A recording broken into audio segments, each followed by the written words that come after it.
നമസ്കാരം കഴിഞ്ഞിറങ്ങുമ്പോ പാഞ്ഞു വന്ന മിനി ബസ് മരത്തിലേക്ക് വന്നിടിച്ചിട്ട് തകർന്നു പോയി. ആളുകളെല്ലാവരും കൂടി ഓടി വരുമ്പോ മനുഷ്യരെ പുറത്തെടുക്കാൻ കഴിയുന്നില്ല.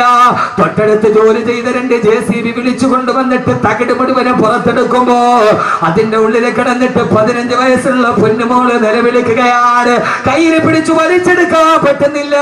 അവളുടെ അരക്കത്തിന് താഴ്ഭാഗത്തേക്ക് ബസിന്റെ ഉള്ളിൽ അവശിഷ്ടത്തിന് കുടുങ്ങിക്കിടക്കുകയാ. അവള് കിടന്ന് നിലവിളിച്ചു 3/4 മണിക്കൂറോളം 10,000 ഓടിക്കൂടിയിട്ട് ധരിച്ചു നിൽക്കാനല്ലാതെ രക്ഷിക്കണേന്ന് നിലവിളിക്കുമ്പോ ഒരു സുന്ദരി പെൺകുട്ടി നിലവിളിക്കുമ്പോ പിടിച്ചു കയറ്റാൻ കഴിയാതെ JCB വന്നിട്ട് തകിടങ്ങട് മാറ്റിയിട്ട് വലിച്ചെടുക്കുമ്പോ ഉസ്താദെ കയ്യിൽ പിടിച്ചു വലിച്ചെടുക്കുമ്പോ അവളുടെ നിലവിളി അവസാനിച്ചിരുന്നു. വലിച്ചെടുത്തപ്പോ അവളുടെ അരക്ക് മുകളിലോട്ടുള്ള ഭാഗമാണ് വന്നത്, അതിനപ്പുറത്തേക്കുള്ള ഭാഗമില്ല. ബസിന്റെ തകിടിന്റെ ഉള്ളിൽ പെട്ടിട്ട് അരയുടെ ഭാഗത്ത് വെച്ചിട്ട് 2ആയിട്ട് മുറിഞ്ഞു പോയ 15 വയസ്സുള്ള പൊന്നുമോളുടെ 3/4 മണിക്കൂർ മുമ്പ് സ്വപ്നം കണ്ട് നടന്നു പോയവേ അവൾ അതിന്റെ ഇടയിൽ 2 കഷണമായിട്ട് ചിതറിത്തെറിക്കുമ്പോ എന്തേ സഹോദരങ്ങളെ പൊട്ടിച്ചിരിച്ചും കൊണ്ടു നീ നടക്കുന്നു. കബറിൽ കടയിൽ കഫൻ തുണി നിന്നെയും നോക്കുന്നു. ആ ബസ്സിലിരുന്നിട്ട് പാരൽ കോളേജിലേക്ക് പോയ കോളേജ് വിദ്യാർത്ഥിനികളാ സീറ്റിലിരുന്നിട്ട് ആടിയും പാടിയും ചിരിച്ചുകൊണ്ട് നടന്നു പോകുമ്പോ പൊട്ടിച്ചിരിച്ചും കൊണ്ട് നീ നടക്കുന്നു. കടയിൽ കഫൻ തുണി നിന്നെയും നോക്കുന്നു. പൊട്ടിച്ചിരിച്ചുകൊണ്ട് നടന്നു പോകുമ്പോ അടുത്ത കടയിലിരുന്നിട്ട് കഫൻ തുണി നിന്നെ നോക്കി ചിരിക്കുകയാണ്. ചാടിക്കളിക്കുന്ന ആടുമേനെന്തറിയുന്നു പൊന്നുമോനെ. കൈ ഈ കുറ്റിയിൽ കെട്ടിയിട്ട് ആട്ടുംകുട്ടി കിടന്നിട്ട് ചാടുകയാണ്. ആട്ടുംകുട്ടിക്കറിയില്ലല്ലോ അറക്കാരുള്ള അറവുകാരൻ മറുഭാഗത്ത് കത്തിക്ക് മിനിസം കൂട്ടുന്നുണ്ടെന്ന്. ഇങ്ങനെ ഒരു ആട്ടുംകുട്ടിയല്ലേ നീ. ആ മറുഭാഗത്ത് അറവുകാരൻ കത്തിക്ക് മൂർച്ച കൂട്ടുമ്പോ അറിയാതെ ആടിച്ചു നിൽക്കുന്ന ആട്ടുംകുട്ടിയെ പോലെ ഈ ദുനിയാവിൽ ജീവിക്കുമ്പോ ഈ ദുനിയാവിലെ ഏറ്റവും ഒരു ആഗ്രഹം എന്തായിരിക്കണം? ഞാൻ പറയുന്നു മറ്റൊരാഗ്രഹം ഉണ്ടാവരുത്. ഭാര്യയും മക്കളുമല്ല, പരലോകത്ത് കുടിമാടത്ത് നിന്ന് എഴുന്നേറ്റ് നിൽക്കുമ്പോ ഇല്ല ബിസ്തും ഇല്ലാ കലീലാ. അല്ലാഹുവേ അല്ലാഹുവേ അല്ലാഹുവേ, ഈ ഖബറിന്റെ ഉള്ളിൽ നൂറ്റാണ്ടുകളെ കിടക്കേണ്ടി വന്ന ഒരു സെക്കൻഡ് പോലെ കഴിഞ്ഞു പോകുന്ന സുഖകരമായ ജീവിതം അത് കൊതിക്കാത്തവരാരാവുള്ളത്? അല്ലാഹു തൗഫീഖ് നൽകി അനുഗ്രഹിക്കുമാറാകട്ടെ. ഈ ദുനിയാവിൽ എല്ലാം അല്ല തന്നിട്ടുണ്ട്. വീട് തന്നിട്ടുണ്ട്, ബിസിനസ് തന്നിട്ടുണ്ട്, പണം തന്നിട്ടുണ്ട്, മക്കളെ തന്നിട്ടുണ്ട്, ഭാര്യയെ തന്നിട്ടുണ്ട്. ഞാൻ ഈ സദസ്സിൽ വെച്ചൊന്ന് വെറുതെ ചോദിക്കുകയാ, ഈ വിനീതന്റെ പ്രസംഗം കേൾക്കാൻ ഇവിടെ തടിച്ചു കൂടിയവരോട് നാളെ പരലോകത്ത് ചെല്ലുമ്പോ എഴുന്നേറ്റാൽ ഉടനെ എനിക്ക് അറസിന്റെ തണലിലേക്ക് നടന്നു പോകണമെന്ന ആഗ്രഹത്തോട് ഇൻഷാ അല്ലാഹ് ഈ സദസ്സിൽ വെച്ചിട്ട് അഹമ്മദ് കബീർ ബാക്കവി 18 വർഷമായി മതപ്രഭാഷണം നടത്തുന്നുണ്ട്. അല്ലാഹുവിന്റെ തൗഫീഖ് കൊണ്ട് ഞാനൊരു 4 മാസം മുമ്പ് പെരിന്തൽമണ്ണയ്ക്കുള്ള ഉടമല മക്കാമുറൂസിന് ബഹുമാനായ സമസ്തയുടെ ആലിക്കുട്ടി ഉസ്താദ് അടക്കമുള്ളവരെ സദസ്സിലുണ്ട്, പാണക്കാട് തങ്ങളടക്കമുള്ളവരെ സദസ്സിലുണ്ട്. മൈക്ക് ഓണാണ്, ഞാൻ പ്രസംഗിക്കാൻ പോകുന്നു. തങ്ങളുടെ ഉദ്ഘാടകർ വന്നിരുന്നു. പ്രസംഗത്തിന് വേണ്ടി സ്വാധ്യക്ഷൻ എന്നെ ക്ഷണിച്ചു. എഴുന്നേക്കാൻ പോകുന്നതിന് മുമ്പ് മൈക്കോണാണ്. 12 വയസ്സുള്ള ഒരു കുട്ടിയുടെ കയ്യിൽ പിടിച്ചിട്ട് ഒരു മനുഷ്യൻ കയറി വന്നിട്ട് പറഞ്ഞു, ഉസ്താദേ എന്റെ കുഞ്ഞിന് 12 വയസ്സായി. 17 ദിവസം മുമ്പ് അവരുടെ തലവേദന വന്ന മദ്രസയിൽ തലചുറ്റി താഴെ വീണു. താങ്ങിയെടുത്ത് പെരിന്തൽമണ്ണ മൗലാന ഹോസ്പിറ്റലിൽ കൊണ്ടുപോകുമ്പോ ഡോക്ടർമാര് പരിശോധിച്ചിട്ട് പറഞ്ഞു, കുഞ്ഞിന് ബ്രെയിൻ ട്യൂമറാ. 17 ദിവസത്തിലധികം ഈ കുഞ്ഞു ജീവിച്ചിരിക്കില്ല. 17 ദിവസത്തിലധികം ഈ കുഞ്ഞു ജീവിച്ചിരിക്കില്ല. കേട്ട ഉമ്മ തളർന്ന് താഴെ വീണു. വാപ്പ പൊട്ടിക്കരച്ചിലായി. അവസാനം ഈ സദസ്സിനെ സാക്ഷി നിർത്തി ഞാൻ പറയുകയാണ്, മഹാന്മാരായ പണ്ഡിതന്മാരും ബഹുമാനപ്പെട്ട തങ്ങന്മാരും ഇരിക്കുന്ന സദസ്സിൽ വെച്ചിട്ട് ആ മനുഷ്യൻ മൈക്കിലൂടെ പറഞ്ഞ പൊടിയ 10,000 കേട്ടടാ. അവിടെ വെച്ച് അദ്ദേഹം ഭാര്യയും ഭർത്താവും കൂടി ഈ തളർന്ന കിടക്കുന്ന മകന്റെ തലയിൽ കൈവച്ചിട്ട് പറഞ്ഞു, ഇൻഷാ അല്ലാഹ് ബാക്കവി ഉസ്താദ് അടുത്ത സദസ്സിൽ വരുമ്പോ അവിടേക്കൊരു സദക്ക് നെയ്യത്താക്കുകയാ. ഈ മകന് അസുഖമൊന്ന് ശിവയാകാൻ. സഹോദരങ്ങളെ, ആ സദസ്സിൽ വെച്ച് പറഞ്ഞു, ഉസ്താദേ മരണം കാത്ത് 17 ദിവസത്തെ ആയുസ് പറഞ്ഞ മോന് 13ാമത്തെ ദിവസം വെന്റിലേറ്ററിൽ നിന്ന് ബോധം തെളിഞ്ഞു. അൽഹംദുലില്ലാഹ് 3 മാസം കഴിഞ്ഞൊരു പ്രശ്നവുമില്ല. പൈസ ഉസ്താദിന്റെ കയ്യിലൊന്ന് ഏൽപ്പിക്കാൻ വേണ്ടി വന്നതാന്ന് പറഞ്ഞ് ആ സദസ്സിൽ നിന്നൊരു സംഖ്യ എന്റെ കയ്യിൽ ഏൽപ്പിച്ചിട്ട് ഏതാണ്ട് 30,000-ത്തിലധികം ആളുകൾ ഞാൻ മഹിഷറ എവിടെയാണെന്ന് പറയുന്നതിന് മുമ്പ്, ജീവിതം തുടങ്ങുന്നത് എവിടെയാണ്, ഭൂമിയിലാണോ ആകാശത്താണോ, ആദ്യം വരുന്നത് എവിടെയാണ് പറയുന്നതിന് മുമ്പ് ഈ തിങ്ങിക്കൂടിയ സദസ്സിന്റെ മുമ്പ് ഒരു ടെസ്റ്റ് ആയിട്ട് ഞാൻ ചോദിക്കുകയാ. ഇൻഷാ അല്ലാഹ് 30,000-ത്തിലധികം ആളുകൾ ഈ സദക്കയിൽ പങ്കെടുത്തിട്ടുണ്ട്. മാരകമായ ക്യാൻസർ വന്നിട്ട് ആമാശയം പഴുത്തു മാറിയിട്ട് അവസാനം ഡോക്ടർമാര് തള്ളിയ ഭാര്യയും ഭർത്താവും പോലും ഹജ്ജ് കഴിഞ്ഞിട്ട് തിരിച്ചു വന്നത് ഈ സദക്കയുടെ ബറക്കത്ത് കൊണ്ടാ. കാരണം എന്താ, ബാക്കി ഇവിടെ പറഞ്ഞിട്ട് നാളെ ഞാൻ മലപ്പുറം ജില്ലയിൽ, നാളെ ഞാൻ കരുനാഗപ്പള്ളിക്കടുത്ത് ക്ലാപ്പനയിലാണ്. ഈ കണിയാപുരത്ത് കിടന്ന് നിങ്ങൾ ഉറങ്ങിയാലും 10,000 നിങ്ങൾക്ക് വേണ്ടി ആമീൻ പറയും. എത്ര ആളുകളാ കഴിഞ്ഞ ആലുവയിലെ വാർഷിക പ്രഭാഷണത്തിൽ 1,00,000 യാസീൻ ഓതിയിട്ട് ദുആ ചെയ്തപ്പോ അല്ലാഹുവേ എന്റെ സദസ്സിൽ പല നിയ്യത്തുകൾ വെച്ചിട്ട് നേർച്ചയാക്കിയ ആരൊക്കെയുണ്ടോ അവരെ ഹലാലായ മുറാദുകളെ ഹാസിലാക്കണമെന്ന് പറഞ്ഞപ്പോ കേരളത്തിന്റെ അകത്തും പുറത്തുമുള്ള ലക്ഷക്കണക്കിന് ആളുകൾ ആമീൻ പറഞ്ഞ സദസ്സ്, അതിന്റെ ബറക്കത്ത് കൊണ്ടാണ് ഈ കാര്യങ്ങൾ നടക്കുന്നത്. ഇൻഷാ അല്ലാഹ് ഈ സദസ്സിൽ നിന്ന് ആരെങ്കിലും ഉസ്താദേ ഈ സദസ്സിന്റെ തുടക്കക്കാരനായി വാഫി കോഴ്സ് പഠിപ്പിക്കാൻ, ഈ കരിങ്കലിനെ കരയിപ്പിച്ച വിജ്ഞാനം പഠിപ്പിക്കാൻ, അടുത്ത കുട്ടികൾക്ക് കിടക്കണമെങ്കിൽ, അവർക്ക് ദറസ് പഠിക്കണമെങ്കിൽ, അവർക്ക് ഖുർആൻ ഓതണമെങ്കിൽ ഒരു വലിയ കെട്ടിടം കൂടി സ്ഥാപിക്കേണ്ടതുണ്ട്. ഈ സംഘാടകർക്ക് വലിയൊരു ആഗ്രഹവുമുണ്ട്. ഇൻഷാ അല്ലാഹ് ആ സംരംഭത്തിലേക്ക് ഏതാണ്ട് 43 ലക്ഷം രൂപ ചെലവ് വരുന്ന ആ സംരംഭത്തിലേക്ക് ആദ്യമായിട്ട് ആദ്യത്തെ ആളായി ഇൻഷാ അല്ലാഹ് ഞാൻ മരിച്ചാലും മണ്ണിന്റെ അടിയിൽ ഞാൻ പോയാലും എനിക്ക് കിട്ടുന്ന ഒരു സദക്ക അല്ലാഹുവേ സ്വീകരിക്കണേ എന്ന നിയ്യത്തോട് ഏതാഗ്രഹം മനസ്സിൽ വെച്ചിട്ടാണോ അല്ലാഹു അതിനെ സ്വീകരിക്കുമാറാകട്ടെ. ഇവിടെ വെച്ച് വാഗ്ദാനം ചെയ്തിട്ട് 1, 2, 3, 4 ഭാഗമായിട്ട് കൊടുത്താൽ മതി, അല്ലാഹു സ്വീകരിക്കുമാറാകട്ടെ.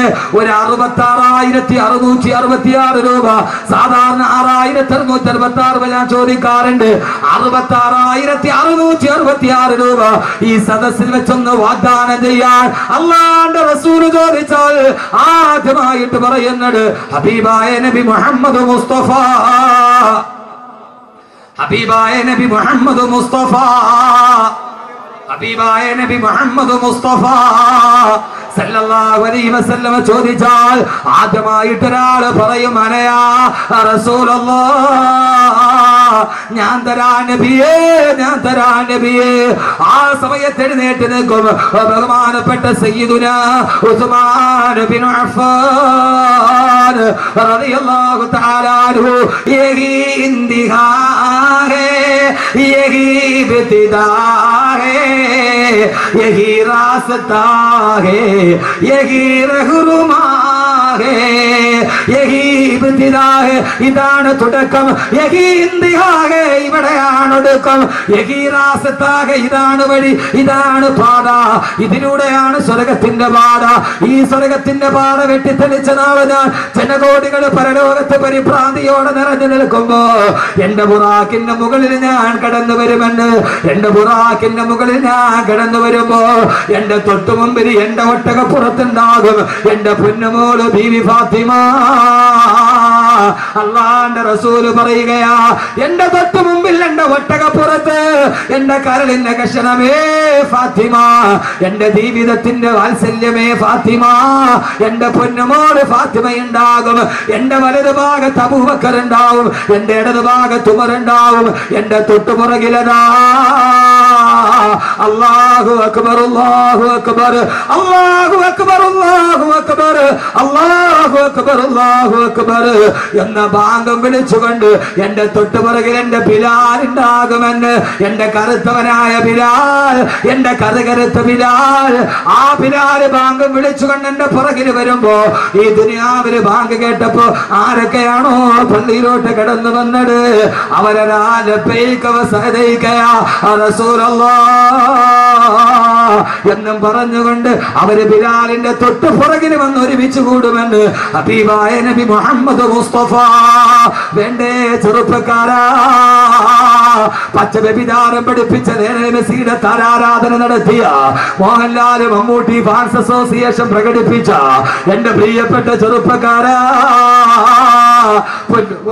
മന്ദയെയും ഒക്കെ റോൾ മോഡലാക്കി മാറ്റിയ നാളെ ബിലാലിന്റെ പുറകിൽ നിൽക്കണ്ടേ, നാളെ മഹിസറയിൽ ബാങ്ക് വിളിക്കാൻ കഴിയണ്ടേ. അങ്ങനെ വരുമെന്ന് പറഞ്ഞ് സഹാബത്ത് പറയുമ്പോ ഓ സമയത്താണ് അള്ളാന്റെ റസൂലിനോട് സഹാബത്ത് പറഞ്ഞു, തിരുദൂതരെ പ്രസംഗം നിർത്തല്ലേ നബിയെ, പ്രസംഗം അവസാനിപ്പിക്കല്ലേ നബിയെ, എന്തെങ്കിലും പരലോകത്തിന് രക്ഷപ്പെടാൻ എന്തെങ്കിലും പറഞ്ഞു തരാറ്, അങ്ങനെ നിർത്തല്ലേ യാ റസൂലല്ലാഹ്. അവിടുത്തെ ആളുകള് നമ്മളെ പോലെയല്ല. നിങ്ങൾ ചിന്തിക്കുന്നുണ്ടാവും ഇയാളൊന്ന് വകന്നു നിർത്തിയാൽ എഴുന്നേക്കാമായിരുന്നു. അല്ല സഹോദരങ്ങളെ, അല്ല അല്ല സഹോദരങ്ങളെ, അല്ല അല്ല അല്ല. സഹാബത്ത് പറഞ്ഞു, നബിയെ നബിയെ നിർത്തല്ലേ നബിയെ, അത് പറഞ്ഞിട്ട് നിങ്ങൾക്ക് ആഖിറത്തിലേക്ക് പ്രയോജനമില്ലാത്ത അത് നിർത്തല്ലേ നബിയെ, എന്തെങ്കിലും ആഖിറത്തിൽ രക്ഷപ്പെടാൻ പറഞ്ഞതാ തിരുദൂതരെ റസൂലല്ലാഹ്. ആ സമയത്ത് അല്ലാഹുവിന്റെ റസൂൽ പറഞ്ഞു, സഹാബ എന്നാൽ എപ്പോഴും പറഞ്ഞുകൊള്ളുക, യാദൽ ജലാലി വൽ ഇക്റാം അമിത്നാ അലാ ദീനിൽ ഇസ്ലാം, യാദൽ ജലാലി വൽ ഇക്റാം അമിത്നാ അലാ ദീനിൽ ഇസ്ലാം.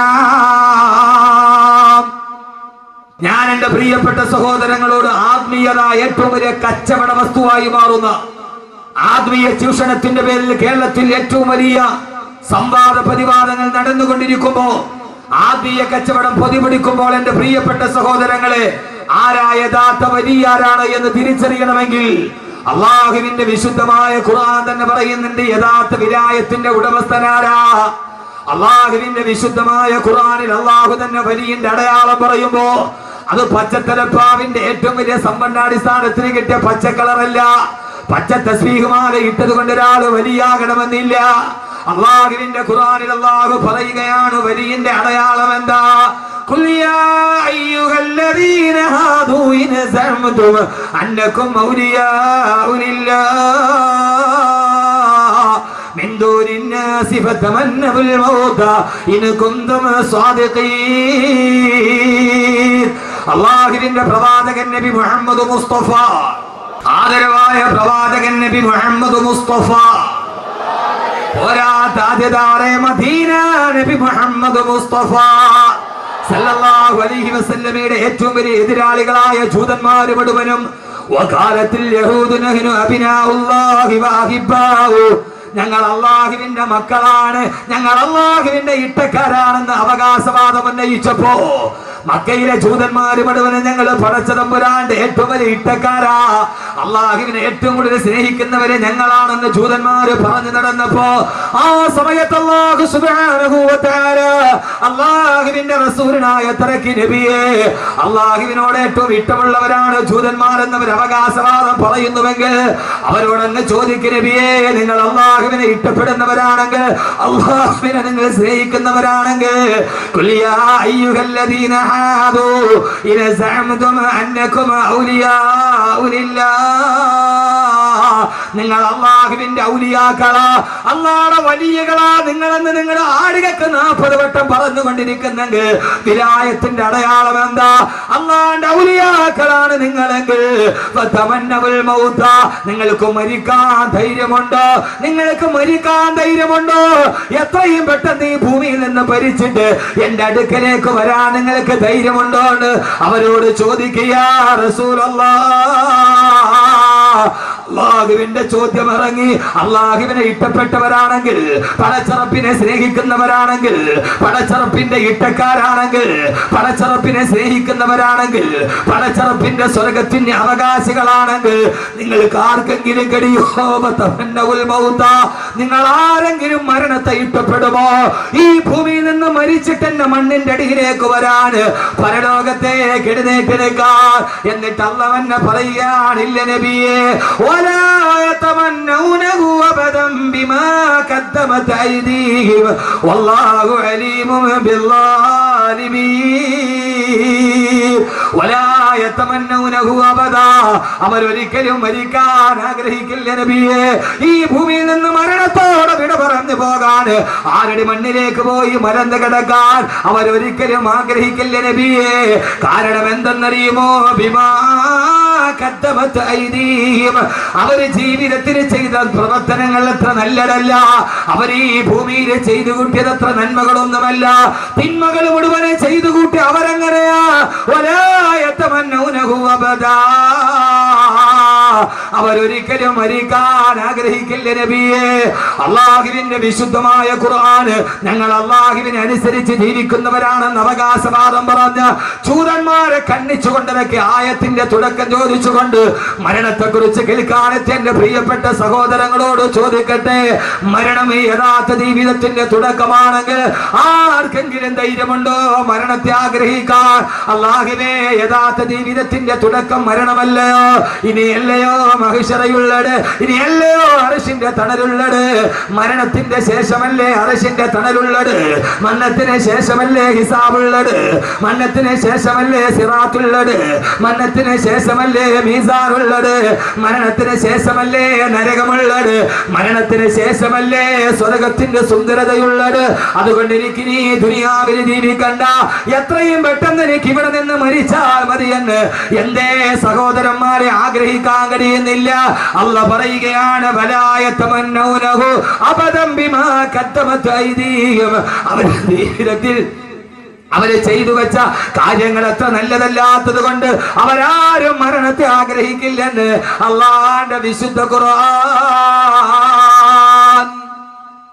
അള്ളാഹുവിന്റെ ഖുർആനിൽ അള്ളാഹു പറയുകയാ, നിങ്ങൾ ആരെങ്കിലും അള്ളാഹുവിന്റെ വിലായത്തിന്റെ അടയാളം മരിക്കാൻ ആഗ്രഹിക്കുക എന്നുള്ളത്.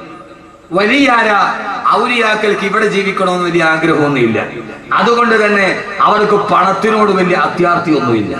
അള്ളാഹുവിന്റെ യഥാർത്ഥ വലിയകളാരാ? അവര് പണത്തിനോട് ആർത്തികളുള്ളവർ, അവരായിരത്തോടും ലക്ഷങ്ങളോടും കോടികളോടും ആർത്തിയുള്ളവരല്ല. അവർ അള്ളാഹുവിന് ഇഷ്ടപ്പെട്ടവരാണെങ്കിൽ, ഹബീബായ നബി മുഹമ്മദ് മുസ്തഫ സല്ലല്ലാഹു അലൈഹി വസല്ലമയെ സ്നേഹിക്കുന്നവരാണെങ്കിൽ അവർ ലക്ഷത്തിന്റെയും കോടികളുടെയും കഥ പറയുന്നവരല്ല. അവരെത്രയും പെട്ടെന്ന് ഈ ഭൂമിയിൽ നിന്നും മരിക്കണമെന്ന് ആഗ്രഹിക്കുന്നവരാണ്. യഥാർത്ഥത്തിൽ ജീവിതത്തിൽ ആഗ്രഹിക്കേണ്ടത് മരിക്കാൻ, എത്രയും പെട്ടെന്ന് മരിക്കണം. അല്ലാഹു തൗഫീഖ് തരട്ടെ.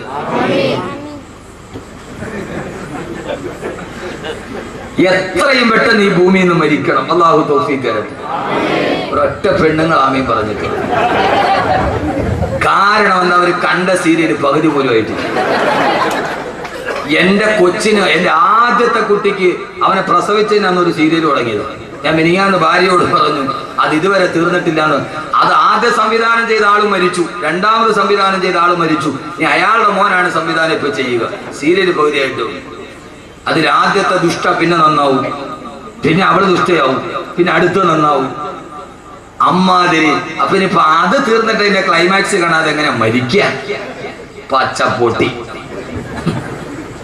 പച്ചപ്പൊട്ടി, പൊട്ടി വേറെ പച്ചപ്പൊട്ടി. ഈ ഇരിക്കുന്ന പച്ചപ്പൊട്ടികൾ കാരണമല്ല. മേക്കപ്പിന്റെ സാരി ഉടുത്ത് ഗ്ലിസറിൻ തേച്ചിട്ട് കരയുന്ന പെണ്ണിനെ കണ്ടിട്ട്, കണ്ണിന് ഗ്ലിസറിൻ തേച്ചിട്ട് കരയുന്ന പെണ്ണിനെ കണ്ടിട്ട് 21 ഇഞ്ചിന്റെ മുമ്പിൽ ഇരുന്നിട്ട് പൊട്ടിക്കരഞ്ഞ പച്ചപ്പൊട്ടിയാണ്. പച്ചപ്പൊട്ടി. അവള് കരയുന്നത് ഗ്ലിസറിൻ തേച്ചിട്ടാണ്. അവള് ക്യാമറയുടെ മുമ്പിൽ ആ സീരിയലുകാരി കളഞ്ഞത്. ഒരു സീരിയൽ നടിക്ക് 500 സാരി ഉണ്ടെന്നാണ് ഇന്നത്തെ വനിതയുടെ റിപ്പോർട്ട്. 500 സാരി. യഥാർത്ഥത്തിൽ അഭിനയം പച്ചപ്പൊട്ടി എന്നല്ലാതെ അതിന്റെ അപ്പുറത്തേക്ക് പറയാൻ കഴിയില്ല. ഗ്ലിസറിൻ തേച്ച് കരയുന്ന ആ പെണ്ണ്, 500 സാരിയുള്ള പെണ്ണ്, ഒരു ദിവസം 10 പ്രാവശ്യം സാരി മാറി മാറി ഉടുത്ത് ക്യാമറയുടെ മുമ്പിൽ ഗ്ലിസറിൻ തേച്ചിരിക്കുന്ന പെണ്ണിനെ കണ്ടിട്ട് കരഞ്ഞ പെണ്ണ്, അവളാണ് പച്ചപ്പൊട്ടി. അതിനേക്കാൾ വലിയ പൊട്ടി വേറെ ലോകത്തിലാണ്. പച്ചപ്പൊട്ടി. നിങ്ങൾ പറഞ്ഞ കാര്യം. യഥാർത്ഥത്തിൽ എന്റെ പ്രിയപ്പെട്ട സഹോദരങ്ങളെ, ഏറ്റവും പ്രധാനപ്പെട്ട ജീവിതം മരണത്തിന് ശേഷമാണ്. മരിക്കുക എന്ന് പറയുന്നത് സന്തോഷമാണ്. അള്ളാഹു ആ സന്തോഷം നമുക്ക് നൽകി അനുഗ്രഹിക്കട്ടെ. ആമീൻ പറയും മനുഷ്യന്മാരെ. അതുകൊണ്ടല്ലേ അള്ളാഹുവിന്റെ വിശുദ്ധമായ ഖുർആൻ പറഞ്ഞത് എന്താ? കുല്ലു നഫ്സിൻ ദായിഖത്തുൽ മൗത്ത്, കുല്ലു നഫ്സിൻ ദായിഖത്തുൽ മൗത്ത്. എല്ലാ മനുഷ്യ ശരീരവും യഥാർത്ഥത്തിൽ നമുക്ക് അറിയാവുന്ന ചില ആയത്തുകളുണ്ട്. നമ്മൾ ഏറ്റവും കൂടുതൽ കേട്ടിട്ടുള്ള ആയത്താണ് കുല്ലു നഫ്സിൻ ദാഇഖത്തുൽ മൗത്ത്. എന്താ അതിന്റെ അർത്ഥം? ഇതാ ദറസ് എന്നതിന്റെ ഗുണം. എല്ലാ ജീവജാലങ്ങളും മരണപ്പെട്ടു പോകും. ഇത് നമ്മൾ പണ്ട് മുതലേ പറഞ്ഞു പഠിച്ച ഒരർത്ഥമാണ്. ചില ആയത്തുകൾ നമുക്ക് ആയത്തറിയാം, പക്ഷെ അർത്ഥം അറിയില്ല. അപ്പം നമുക്കറിയാം ജുമയുടെ ശക്തം ബെല്ലടിച്ചു പള്ളിക്കകത്ത് ഒരാൾ ബെല്ലാണ്. ആയത്ത് കേൾക്കുമ്പോൾ മോനെ ഒന്നുകൂടി ഒത്തിരി സൗണ്ട് തുറന്നു വിട്ടേ, ഒരു ഇത്തിരി എക്കോ വെറുതെ വിട്ടാ ഷേഹുനാന്ന് പറഞ്ഞാൽ ഹുന ഹുന ഹുനാന്ന് കേൾക്കണ്ടത്, എന്നാലേ തന്നെ സുഖമുള്ളൂ. ആ സമയം യഥാർത്ഥത്തിൽ നമ്മൾ പണ്ട് മുതലേ പറഞ്ഞു പഠിച്ച ഒരർത്ഥമാണ് കുല്ലു നഫ്സിൻ ദാഇഖത്തുൽ മൗത്ത്. എല്ലാ ജീവജാലങ്ങളും മരണം. ഇവിടെ എല്ലാ ജീവജാലങ്ങളും മരിക്കുമെന്നല്ല, കുല്ലു നഫ്സിൻ ദാഇഖത്തുൽ മൗത്ത്. എല്ലാ ജീവജാലങ്ങളും മരണത്തിന്റെ രുചിയേറി. റാക്ക എന്ന് പറഞ്ഞാൽ രുചിക്കുക. മരണത്തിനൊരു രുചിയുണ്ടെന്ന് വിശുദ്ധ ഖുർആൻ. മരണത്തിന് രുചിയുണ്ട്.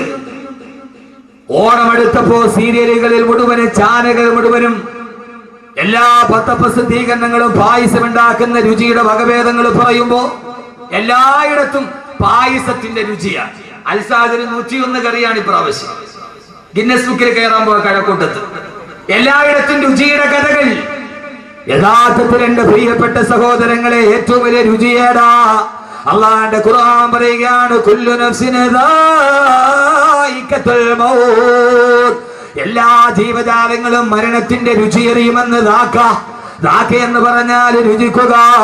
മരണത്തിന് രുചിയുണ്ട്. ആ രുചി ഏതാണ്? ഏതായാലും ലോകത്ത് രണ്ട് രുചിയേ ഉള്ളൂ. ഒന്നുകിൽ അത് മധുരമാണ്, അല്ലെങ്കിൽ അത് കയ്പാണ്. മരണത്തിന് 2 രുചിയാണ്. ഒന്നുകിൽ കയ്പേറിയ മരണം, അല്ലെങ്കിൽ രുചികരമായ മധുരമൂറുന്ന മരണം. അല്ലാഹുവേ അല്ലാഹുവേ അല്ലാഹുവേ, നിന്റെ അടിമകൾ ഈ പാതിരാ സമയത്ത് ഇവിടെ ഒരുമിച്ചിരിക്കുകയാണ്. ജീവിതത്തിന്റെ കഥ പറയാനല്ല, ലാഭത്തിന്റെ കണക്ക് കൂട്ടുകാരനാക്കാനല്ല. അല്ലാഹുവേ, ഞങ്ങളുടെ ഏറ്റവും വലിയ കച്ചവടം മരണത്തിന് ശേഷമുള്ള കച്ചവടമാണ്. ഞങ്ങളുടെ മരണം നീ രുചികരമാക്കണേ അല്ലാ. ഞങ്ങളുടെ മരണം നീ രുചികരമാക്കി തരണേ തമ്പുരാനെ. ഏറ്റവും രുചികരമായ മരണം കാണുമ്പോ, അതുകൊണ്ടല്ലേ ആദരവായ പ്രവാചകൻ നബി മുഹമ്മദ് മുസ്തഫ,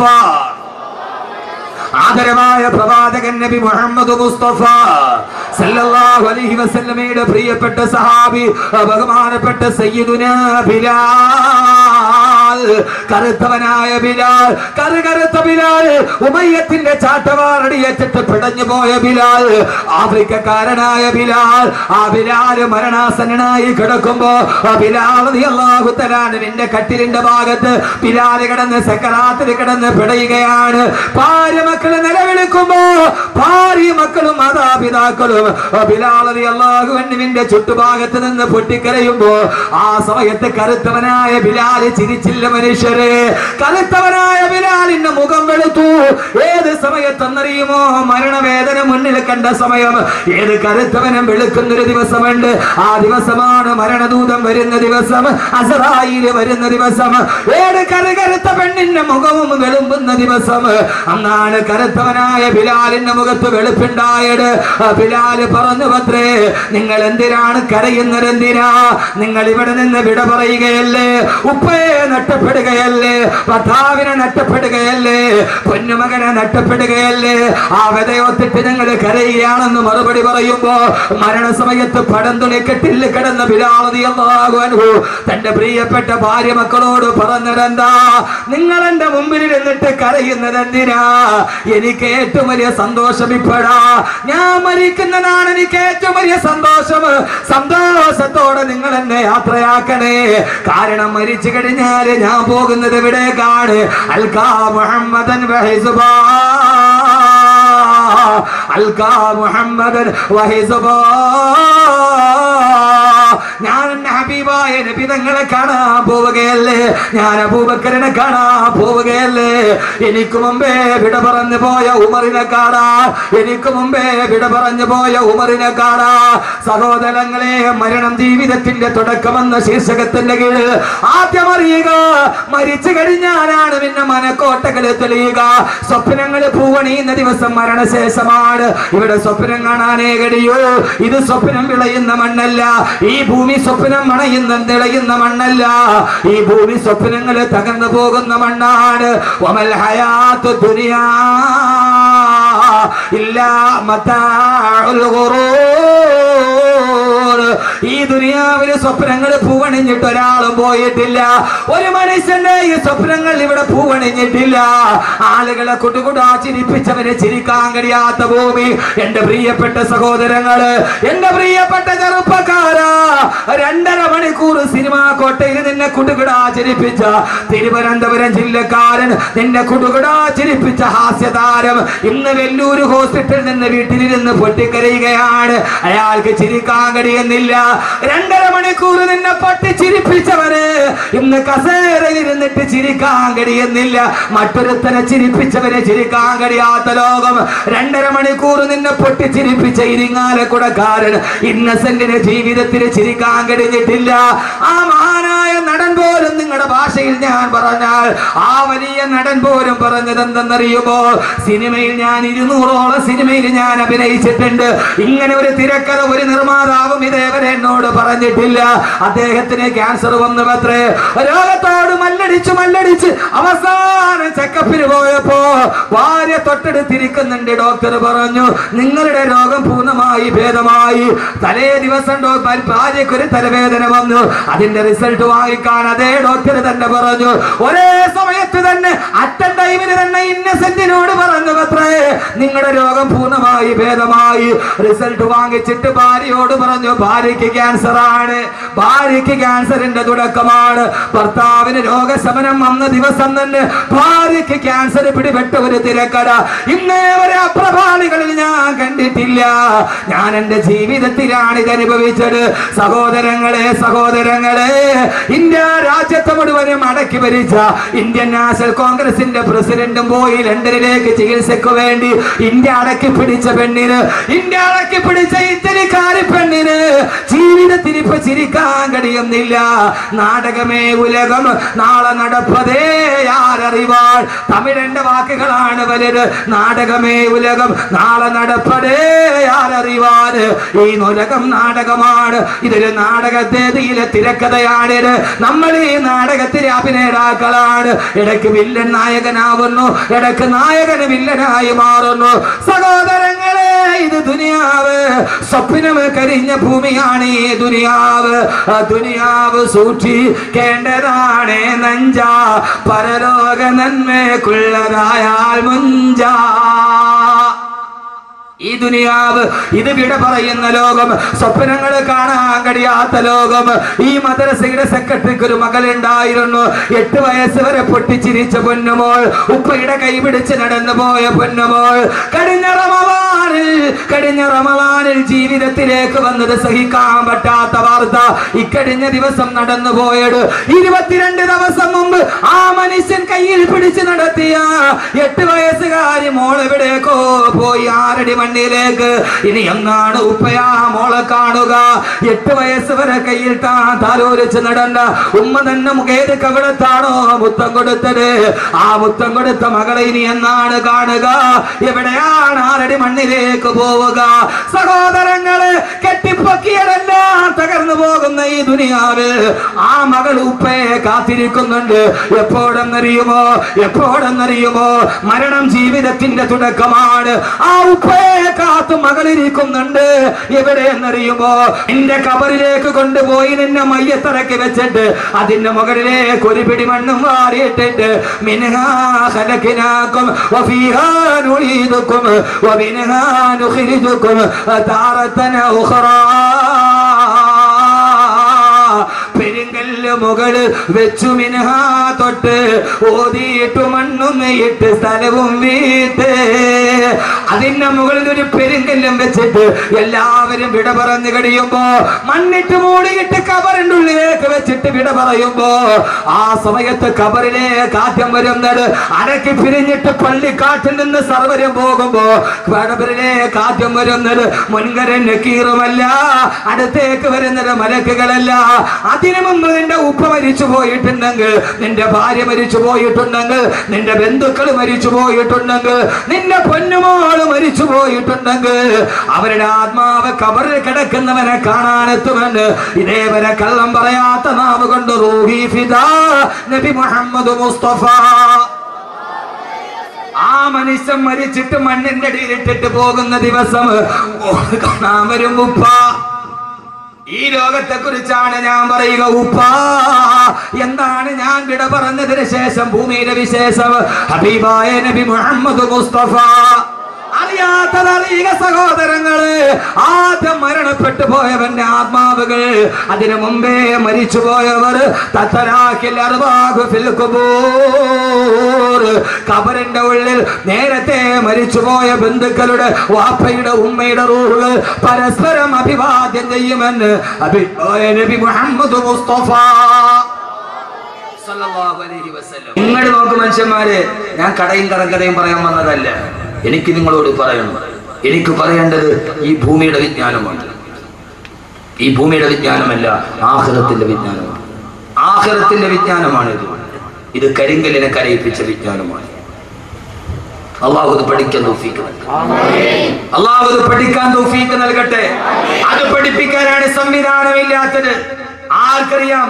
മണ്ണിലേക്ക് കൊണ്ടുപോയി വെച്ചാൽ പിന്നെ പ്ലാസ്റ്റിക് ചുരുട്ടിയിട്ട് വലിച്ചെറിയാനുള്ളതല്ല.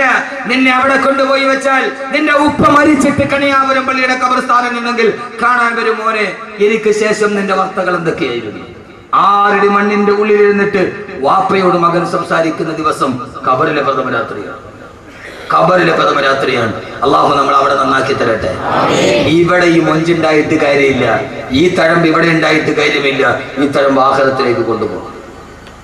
അതിന് വിജ്ഞാനം പഠിക്കണം. ഏത് വിജ്ഞാനം? ഏത് വിജ്ഞാനം? കരിങ്കല്ലിനെ കരയിപ്പിച്ച വിജ്ഞാനം പഠിക്കണം. അവിടേക്ക് നമ്മൾ തുടങ്ങുകയാണ്. അള്ളാഹു തൗഫീഖ് നൽകട്ടെ. ഇവിടെ നെഴുവേച്ചിന് മഹിഷറയിലൊക്കെ നമുക്ക് പോകണം. ഈ ചുരുങ്ങിയ ദിവസം സമയം കൊണ്ട് അള്ളാഹു പറയുന്നത് മുഴുവനും ജീവിതത്തിൽ പകർത്താൻ അള്ളാഹു തൗഫീഖ് നൽകി. അല്ലാതെ എന്തെങ്കിലും പറഞ്ഞിട്ട് പോകാൻ ഞാൻ വന്നതല്ല. പഠിക്കണം. ഇന്ന് നമ്മുടെ ലക്ഷ്യം തെറ്റിപ്പോയി. ദറസിന്റെ പടിവാതിലുകൾ അടയ്ക്കപ്പെട്ടു. എന്തുകൊണ്ടെന്ന് ചോദിച്ചാൽ യൂറോപ്പിനെ നമ്മൾ സ്വീകരിച്ചു. നമ്മൾ നമ്മളെ വിട്ടു. യൂറോപ്പ് മതി, പടിഞ്ഞാറ് മതി എന്നൊരു ചിന്ത നമുക്കുണ്ടായി. മക്കളെ UK വിട്ട് പഠിപ്പിച്ചാൽ അവൻ ഏറ്റവും നല്ലവനാണ്, അവൻ ആഖിറത്തിൽ പ്രയോജനപ്പെട്ടു എന്ന് നമ്മൾ കരുതിപ്പോയി. നിങ്ങൾ ഈ കണിയാപുരം മുതൽ കഴക്കൂട്ടം വരെ ഏത് സ്ഥലത്തും നിങ്ങളൊരു 2 പരസ്യമാണ് ഏറ്റവും കൂടുതൽ. 2 പരസ്യം. കണിയാപുരത്ത് നിങ്ങൾ പോയാൽ അവിടെ കാണുന്ന ഏറ്റവും വലിയ പരസ്യം ഏതാ? മലേഷ്യൻ ഗോൾഡ് സൂക്കിന്റെ എന്റെ വലിയ ഹബീബാണ് അദ്ദേഹം. അദ്ദേഹത്തിന്റെ അനുജന്റെ മോളെ വിവാഹം കഴിച്ചിരിക്കുന്ന എന്റെ ഏറ്റവും അടുത്ത സുഹൃത്താണ്. അള്ളാഹു നല്ല ബർക്കത്ത് കൊടുക്കട്ടെ. മലേഷ്യൻ ഗോൾഡ് സൂക്കിന്റെ പരസ്യം നമ്മൾ കാണും. പക്ഷെ അതിനേക്കാൾ കൂടുതൽ കണിയാപുരം മുതൽ കഴക്കൂട്ടം വരെ പോയാൽ അല്ലെങ്കിൽ തിരുവനന്തപുരം വരെ പോയാൽ ഏത് ഇലക്ട്രിക് പോസ്റ്റിലും 2 പരസ്യമാണ് കൂടുതൽ. ഒന്ന്, UK പഠിക്കാൻ അവസരം. മക്കളെ നമ്മൾ UK വിട്ടു. ഒന്നേതാ? UK പഠിക്കാൻ അവസരം. രണ്ടാമത്തെ ഏറ്റവും കൂടുതൽ പരസ്യമുള്ളത് മൂലക്കുരു ഓപ്പറേഷൻ ഇല്ലാതെ സുഖപ്പെടുത്തും. ഈ 2 പരസ്യമാണ്. അല്ലേ? ആണോ? അല്ലേ? നിങ്ങളെല്ലാന്ന് പറയും. ഞാൻ കാണിച്ചു തരാം. കാരണം ഇത് 2 ഒരുപോലെ. അവിടെ പോയി പഠിച്ച പിന്നെ ഇത് വന്നേ പറ്റും. ഈ 2 പരസ്യമാണ് കേരളത്തിൽ ഏറ്റവും കൂടുതൽ ഇപ്പോൾ. ഒന്ന് UK പഠിക്കാൻ അവസരം, 2 മൂലക്കുരു ഓപ്പറേഷൻ ഇല്ലാതെ സുഖപ്പെടുത്തും. നമ്മുടെ മക്കൾ UK പോയാലെന്ന് കരുതി എന്തുകൊണ്ട്? നാളെ ഖബറിൽ നിന്റെ മക്കളുമായി നിനക്ക് സല്ലപിക്കാൻ കഴിയണമെങ്കിൽ ആ ഭാഗത്തേക്ക് നിന്റെ മക്കളെ പഠിപ്പിക്കാൻ നിനക്ക് കഴിയേണ്ടതുണ്ട്. അള്ളാഹുവിനാക്കി തരുമാറാകട്ടെ. നമ്മൾ മക്കളെ UK വിട്ട് പഠിപ്പിക്കുക.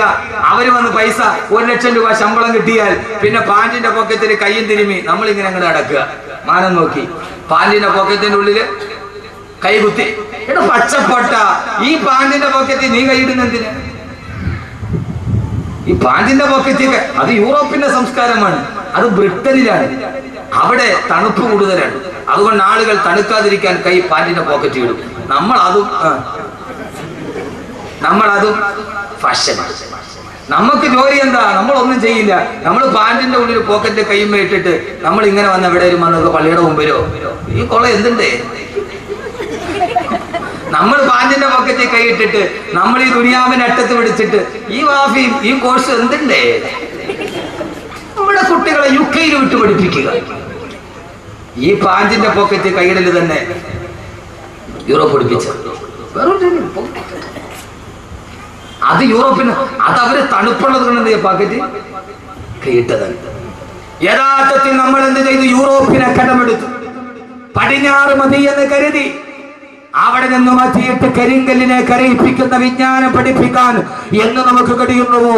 അന്നല്ലാതെ മരണം ജീവിതത്തിന്റെ തുടക്കമാവില്ല. അങ്ങനെ പഠിപ്പിക്കാത്തവന് മരണം ജീവിതത്തിന്റെ അവസാനമാണ്, അവന് പിന്നീടില്ല. അള്ളാഹു നമ്മൾ അതിൽ നിന്ന് കാത്തുരക്ഷിക്കട്ടെ. അള്ളാഹു നമ്മൾ അതിൽ നിന്ന് കാത്തുരക്ഷിക്കട്ടെ. അള്ളാഹു നമ്മൾ അതിൽ നിന്ന് കാത്തുരക്ഷിക്കട്ടെ. നമ്മൾ എന്ത് ചെയ്യണം? യൂറോപ്പ് മോനെ, യൂറോപ്പ് എന്ന് പറഞ്ഞാൽ എന്താ? യൂറോപ്പ് പച്ച വ്യഭിചാരം പഠിപ്പിച്ച നാട്. ഏത് യൂറോപ്പ് എന്ന് പറഞ്ഞാൽ എന്താ? പ്രശസ്തനായ ഒരു എഴുത്തുകാരനുണ്ട് കേരളത്തിൽ, രാമു കരിയാട്ട്. അറിയോ രാമു കരിയാട്ടിനെ? അറിയില്ല. നിങ്ങൾ ഇങ്ങനെ ഈ ചന്തയിൽ നിന്ന് കിട്ടുന്ന ഈ പൊടിമീൻ നിന്നിട്ട് നിങ്ങൾ നടന്നാൽ മതി. നിങ്ങൾക്ക് ദുനിയാവ് പറഞ്ഞോളാം മനുഷ്യന്മാര്. പ്രശസ്തനായ എഴുത്തുകാരനാണ് രാമു കരിയാട്ട്. ഈ ഒന്നുകൂടി പറഞ്ഞാൽ ചെമ്മീന്റെ സംവിധായകൻ. വലിയാരെ കണ്ടോന്ന് ഇപ്പൊ ചോദിക്കും. നമുക്ക് നേരെ ബുദ്ധി അങ്ങനെ പോകും. എന്റെ വായനയുടെ ലോകം വിശാലമാണ്. നിങ്ങൾ കരുതുന്നതിനൊക്കെ അപ്പുറത്താണ് എന്റെ വായനയുടെ ലോകം. ഞാൻ ഇത് മാത്രം വായിക്കുന്ന ഒരാളല്ല. എന്റെ വായനയുടെ ലോകം നിങ്ങളൊക്കെ കരുതുന്നതിന് അങ്ങേ അപ്പുറത്താണ്. വൈക്കം മുഹമ്മദ് ബഷീറിന്റെ കഥയൊക്കെ ഞാൻ 4 പ്രാവശ്യം വായിച്ചിട്ടുണ്ട്. എന്റെ ജോലിയെ വായന എന്റെ വായനയുടെ ലോകം നിങ്ങൾ ഉദ്ദേശിച്ച അങ്ങനെ ഒരു മൂല്യാനല്ലേ? എല്ലാം വായിക്കും. എന്നാലേ ഈ ലോകത്ത് ദൈവത്ത് നടക്കൂ. എന്നാലേ ഈ ലോകത്തിന് ദൈവത്ത് നടക്കൂ. എന്റെ പ്രിയപ്പെട്ട സഹോദരങ്ങളെ, ലോകം വളർന്നനുസരിച്ച് നമ്മുടെ പ്രബോധനവും പോകേണ്ടതുണ്ട്. രാമു കാര്യാട്ട് ലണ്ടനിൽ പോയി. ലണ്ടനിൽ പോയപ്പോ സായിപ്പിന്റെ അതിഥിയായിട്ട് താമസിച്ചു. ആ സമയത്ത് ഭയങ്കര തണുപ്പ്. സായിപ്പ് മദാമയും കൂടെ തീ കത്തിച്ചു. സായിപ്പ് മദാമയും രാമു കാര്യാട്ടും കൂടെ തീ കായായിരിക്കുക. അപ്പോ മദാമ പറഞ്ഞു സായിപ്പിനോട്, സായിപ്പേ എനിക്ക് വല്ലാതെ തണുക്കുന്നു, നിങ്ങൾ എന്നെ ഒന്ന് ചേർത്ത് പിടിക്കാൻ പറഞ്ഞു. അപ്പോ സായിപ്പ് പറഞ്ഞു മദാമയോട്, എനിക്കിപ്പോ നിന്നെ ചേർത്ത് പിടിക്കാനുള്ള മൂടില്ല, രാമുവെ പറ്റുമെങ്കിൽ നീ ഒന്ന് ചേർത്ത് പിടിക്കാൻ. ഇതാണ് യൂറോപ്പ്. ഇതാണ് യൂറോപ്പ്. കിണിക്കണ ഇതാണ് യൂറോപ്പ്. യഥാർത്ഥത്തിൽ ഇത് മതി എന്ന് നമ്മൾ കരുതി. ആ സമയത്ത് എന്നോട് നിങ്ങൾക്കൊന്നും തോന്നരുത്. നിങ്ങൾ ടെക്നോ പാർക്കിന്റെ പരിസരം മുതൽ ഇങ്ങോട്ട് വരെ നടക്കും. സൗകര്യം കിട്ടുന്നവൻ ആരാണോ? എന്താ മനുഷ്യന്മാരെ നിങ്ങൾ എന്നെ തുറച്ചു നോക്കണത്? എന്താ നിങ്ങൾ എന്നെ തുറച്ചു നോക്കണത്? ധാർമ്മികത നഷ്ടപ്പെട്ടതുണ്ടായപ്പോ എല്ലാരെയും ഞാൻ കുറ്റപ്പെടുത്തുന്നില്ല. ടെക്നോ പാർക്കിൽ നിന്ന് വെള്ളിയാഴ്ച കൃത്യമായി എന്റെ ജുമയിൽ പങ്കെടുക്കാൻ വേണ്ടി വരുന്ന എത്രയോ ചെറുപ്പക്കാരുണ്ട്. ഞാൻ എല്ലാരെയും കുറ്റപ്പെടുത്തുന്നില്ല. ജുമയ്ക്ക് വേണ്ടി മാത്രം അവരെത്തുന്നവർ. സൗകര്യം കിട്ടുന്നത് എന്താണോ? പച്ച വ്യഭിചാരം. ആ വ്യഭിചാരത്തിന്റെ വിജ്ഞാനത്തിലേക്ക് നമ്മുടെ തലമുറയെ നമ്മൾ പറഞ്ഞു വിട്ടപ്പോ ടെറസിന്റെ പടിവാതിൽ അടിച്ചു കളഞ്ഞപ്പോ എന്റെ പ്രിയപ്പെട്ട ചെറുപ്പക്കാരായ യൂറോപ്പിന്റെ പച്ച വ്യഭിചാരം ഏത് വ്യഭിചാരമാ? അർജന്റീന ലോകകപ്പിന്റെ ഏറ്റവും വലിയ ഫുട്ബോളറായ ലയണൽ മെസ്സിയെ താരാരാധന നടത്തുന്ന എന്റെ പ്രിയപ്പെട്ട ചെറുപ്പക്കാരാ, ആരാ ലയണൽ മെസ്സി? ആരാ? പച്ച വ്യഭിചാരിയല്ലേ? ആരാ മെസ്സി? ആരാ? പച്ച വ്യഭിചാരിയല്ലേ? ചെറുപ്പക്കാരാ, ലയണൽ മെസ്സിയുടെ ചിത്രവും ടീഷർട്ടിൽ ചേർത്ത് നടക്കുന്ന എന്റെ പ്രിയപ്പെട്ട ചെറുപ്പക്കാരാ, ആരാ മെസ്സി എന്നറിയോ? പച്ച വ്യഭിചാരി. കഴിഞ്ഞ ലോകകപ്പിന് അർജന്റീന തോറ്റ് കഴിഞ്ഞപ്പോ, തോറ്റെന്ന് പറഞ്ഞാൽ അന്തം വിട്ട തോക്കല് തോറ്റപ്പോ, എതിരില്ലാത്ത 4 ഗോളിന് അർജന്റീന തോറ്റു. പിറ്റേ ദിവസം രാവിലെ തന്റെ കാമുകിയുടെ കൈ പിടിച്ചിട്ട് ഹവായ് ദ്വീപിലേക്ക് മെസ്സി ആഘോഷിക്കാൻ പോവുകയാ. എയർപോർട്ടിൽ വെച്ച് പിടിച്ച് തന്റെ അരക്കി പോട്ട് വസ്ത്രമില്ലാത്ത കാമുകിയുടെ കയ്യിൽ പിടിച്ച് ഫോട്ടോയ്ക്ക് പോസ്റ്റ് ചെയ്തപ്പോ ആരാ മോനെ ഒരാള് വ്യഭിചരിക്കാൻ പോയാൽ തന്നെ ആരും അറിയാതെ പോകരാ പതിവ്. പക്ഷേ ഞാൻ വ്യഭിചരിക്കാൻ പോവുകയാണെന്ന് കാമുകിയുടെ തോളത്തെ കയ്യിലിട്ടിട്ട് എയർപോർട്ടിൽ വെച്ച് ഫോട്ടോയ്ക്ക് പോസ്റ്റ് ചെയ്ത പച്ച വ്യഭിചാരിയായ മെസ്സിയുടെ സംസ്കാരം, ആ സംസ്കാരം പഠിപ്പിച്ചു നമ്മുടെ മക്കളെ. ഇസ്ലാമിന്റെ യൂറോപ്പിന്റെ സംസ്കാരം പഠിപ്പിച്ചപ്പോ യഥാർത്ഥത്തിൽ മുസ്ലിം ലോകത്തിന് വന്നത് ഇതാണ്.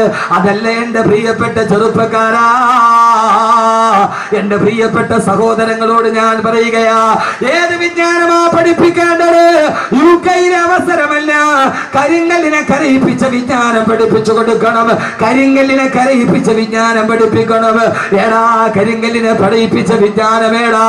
കൊടുങ്കാട്ടിലൂടെ നടന്നു പോകുമ്പോ റൂഹുമാഹിയുടെ മുമ്പിൽ ഇരുന്നിട്ടൊരു കരിങ്കല്ല് പൊട്ടിക്കരഞ്ഞില്ല മുഅ്മിനീങ്ങളെ?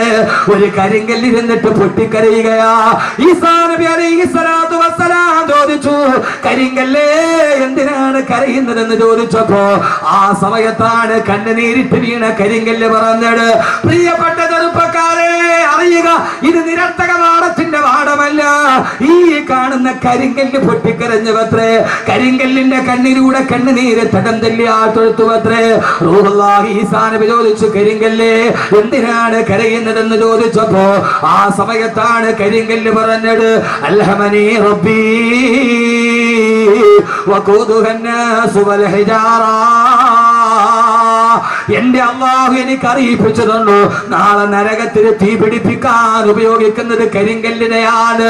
നാളെ നരകത്തിന്റെ കുണ്ടത്തിലോട്ട് വലിച്ചു വെക്കുന്നത് മനുഷ്യരെയും കരിങ്കല്ലുകളെയുമാ എന്ന് അല്ലാഹു എനിക്ക് അറിയിപ്പിച്ചു തന്നു. അതറിഞ്ഞത് മുതൽ ഞാൻ ഇവിടെ ഇരുന്ന് കരയുകയാണെന്ന് പറഞ്ഞു കരിങ്കല്ല്. ആ കരിങ്കല്ലിനെ പോലെ തന്നെയാ മനുഷ്യന് നരകത്തിലെ തീക്കുണ്ടങ്ങളാ. എന്തേ മനുഷ്യരെ കരയുന്നില്ല? എന്തേ കവളിലൂടെ കണ്ണുനീര് തടം തല്ലിയാ തൊടുകുന്നില്ല? എന്റെ അല്ല എന്നോട് പറഞ്ഞു, നാളെ നരകത്തിൽ കത്തിക്കപ്പെടുമല്ലോ എന്നോത്തിട്ട് വടിയരികിരുന്ന് കരിങ്കല്ല് കരയുന്നത് കണ്ടപ്പോ അവിടെ ഇരുന്നു കൊണ്ട് ഈസാ നബി കരിങ്കല്ലിന്റെ കരച്ചിൽ കണ്ടപ്പോ ഈസാ നബി അല്ലാഹുവോട് ദുആ ചെയ്തു, അല്ലാഹുവേ അല്ലാഹുവേ അല്ലാഹുവേ, ഈ കരിങ്കല്ലിന്റെ കരച്ചിൽ കണ്ടിട്ട് സഹിക്കുന്നില്ല അല്ലാ, ഇതിന് നീ എന്തെങ്കിലും ഒരു പരിഹാരം ഉണ്ടാക്കണം. അല്ലാഹു പറഞ്ഞു, ഈസാ നബിയെ ആ കരിങ്കല്ലിനോട് പറയുക, അതിനെ മാത്രം ഞാൻ നരകത്തിലിടില്ലെന്ന്. ഈ ഭൂമി ലോകത്തിലെ മുഴുവൻ കരിങ്കല്ലുകളെ നരകത്തിലിട്ട് ആളിക്കത്തുമ്പോ ഈ കരിങ്കല്ലിനെ മാത്രം ഞാൻ നരകത്തിലിടുന്ന് പറയ ഈസാ. ഈസാ നബി അലൈഹി സ്വലാത്തു വസ്സലാം ആ കരിങ്കല്ലിന്റെ അരികിൽ ഇരുന്നിട്ട് തടികി തലോടിയിട്ട് പറഞ്ഞു, കല്ലേ കരയണ്ട, കല്ലേ കല്ലേ കരയണ്ട കല്ലേ. ഇതേത് കഥയെന്നറിയോ? മനുഷ്യൻ കരിങ്കല്ലിനെ തടകി ആശ്വസിപ്പിച്ച കഥ. കേൾക്കുക സഹോദരങ്ങളെ, ആ കരിങ്കല്ലിനെ തടകി തലോടിയിട്ട് ഈസാ നബി പറഞ്ഞു അത്ര, കരിങ്കല്ലേ കരയണ്ട കല്ലേ കരയണ്ട കല്ലേ, അല്ലാഹു നിന്നെ മാത്രം നരകത്തിൽ നിന്ന് മോചിപ്പിച്ചിരിക്കുകയാ. ഈസാ നബി നടന്നുപോയി. കുറെ മാസങ്ങൾക്ക് ശേഷം അതിപടി വരുമ്പോ പിന്നെയും ഈ കരിങ്കല്ലിരുന്ന് കരയുകയാണ്. ഈസാ നബി ചോദിച്ചു അത്ര, കരിങ്കല്ലേ എന്തിനാണ് ഇനിയും കരയുന്നതെന്ന് ചോദിച്ചപ്പോ കരിങ്കല്ല് പറഞ്ഞ മറുപടി, ഈസാ നബിയെ ആദ്യം ഞാൻ കരഞ്ഞത് ഖൗഫൻ ലിറബ്ബി, എന്റെ അല്ലാഹുവിന്റെ നരകത്തെ കുറിച്ചുള്ള പേടി കൊണ്ടാ. രണ്ടാമത് ഞാൻ കരഞ്ഞത് ശുക്റൻ ലിറബ്ബി, എന്റെ അല്ലാഹുവിനോടുള്ള നന്ദി രേഖപ്പെടുത്താനാ. എല്ലാ കല്ലുകളും നരകത്തിലോട്ട് വലിച്ചെറിയുമ്പോ എന്നെ മാത്രം നരകത്തിൽ നിന്ന് മോചനം നടത്തിയ എന്റെ റബ്ബിനോടുള്ള നന്ദി കാരണത്താലാണെന്ന് കരിങ്കല്ല് പോലും കരഞ്ഞു പോയെങ്കിൽ ഈ കരിങ്കല്ലിനെ കരയിപ്പിക്കുന്ന വിജ്ഞാനം പഠിക്കണം. ഈ കരിങ്കലിനെ കരയിപ്പിക്കുന്ന വിജ്ഞാനം പഠിക്കണം. ആ വിജ്ഞാനമാണ് എന്റെ മോനെ, റൂഹെന്ന് നിന്റെ കയ്യിൽ നിന്ന് വിട്ടുപോയാൽ, ഈ ശരീരത്തിൽ നിന്ന് ആത്മാവ് പോയാൽ, കരിങ്കല്ലിനെ കരയിപ്പിച്ച വിജ്ഞാനം ഏതെന്നറിയോ? ശരീരത്തിൽ നിന്ന് ആത്മാവ് വിട പറഞ്ഞു പോയാൽ നിന്റെ ശരീരം കൊണ്ടുപോയി 6 അടി മണ്ണിലേക്ക് കുഴിച്ചിട്ട് കഴിഞ്ഞാൽ 3 ദിവസം കഴിഞ്ഞ് നീ തുറന്നു നോക്കുമ്പോ നിന്റെ കണ്ണുകൾ മുഴുവനും അഴുകി മാറിയിട്ട് 2 ഗുഹയാ കാണുന്നതെങ്കിൽ 40 ദിവസം കഴിഞ്ഞ് കണിയാപുരം ഖബർസ്ഥാനില് ഖബറൊന്ന് തുടിച്ചു നോക്കിയാ നിന്റെ എല്ലുകൾ മാത്രമാ കാണുന്നതെന്ന്, അതോടെ നിന്റെ ജീവിതം അവസാനിക്കുന്നില്ല. അഴുകി പോകുന്ന 6 അടി മണ്ണിന്റെ ഉള്ളിൽ നിന്റെ മാതാപിതാക്കൾ നിന്നെ കാണാനെത്തുമെന്ന്, സ്വർഗത്തിന്റെ മാലാഖമാര് നിന്നെ സന്ദർശിക്കാനെത്തുമെന്ന്. എന്നിട്ട്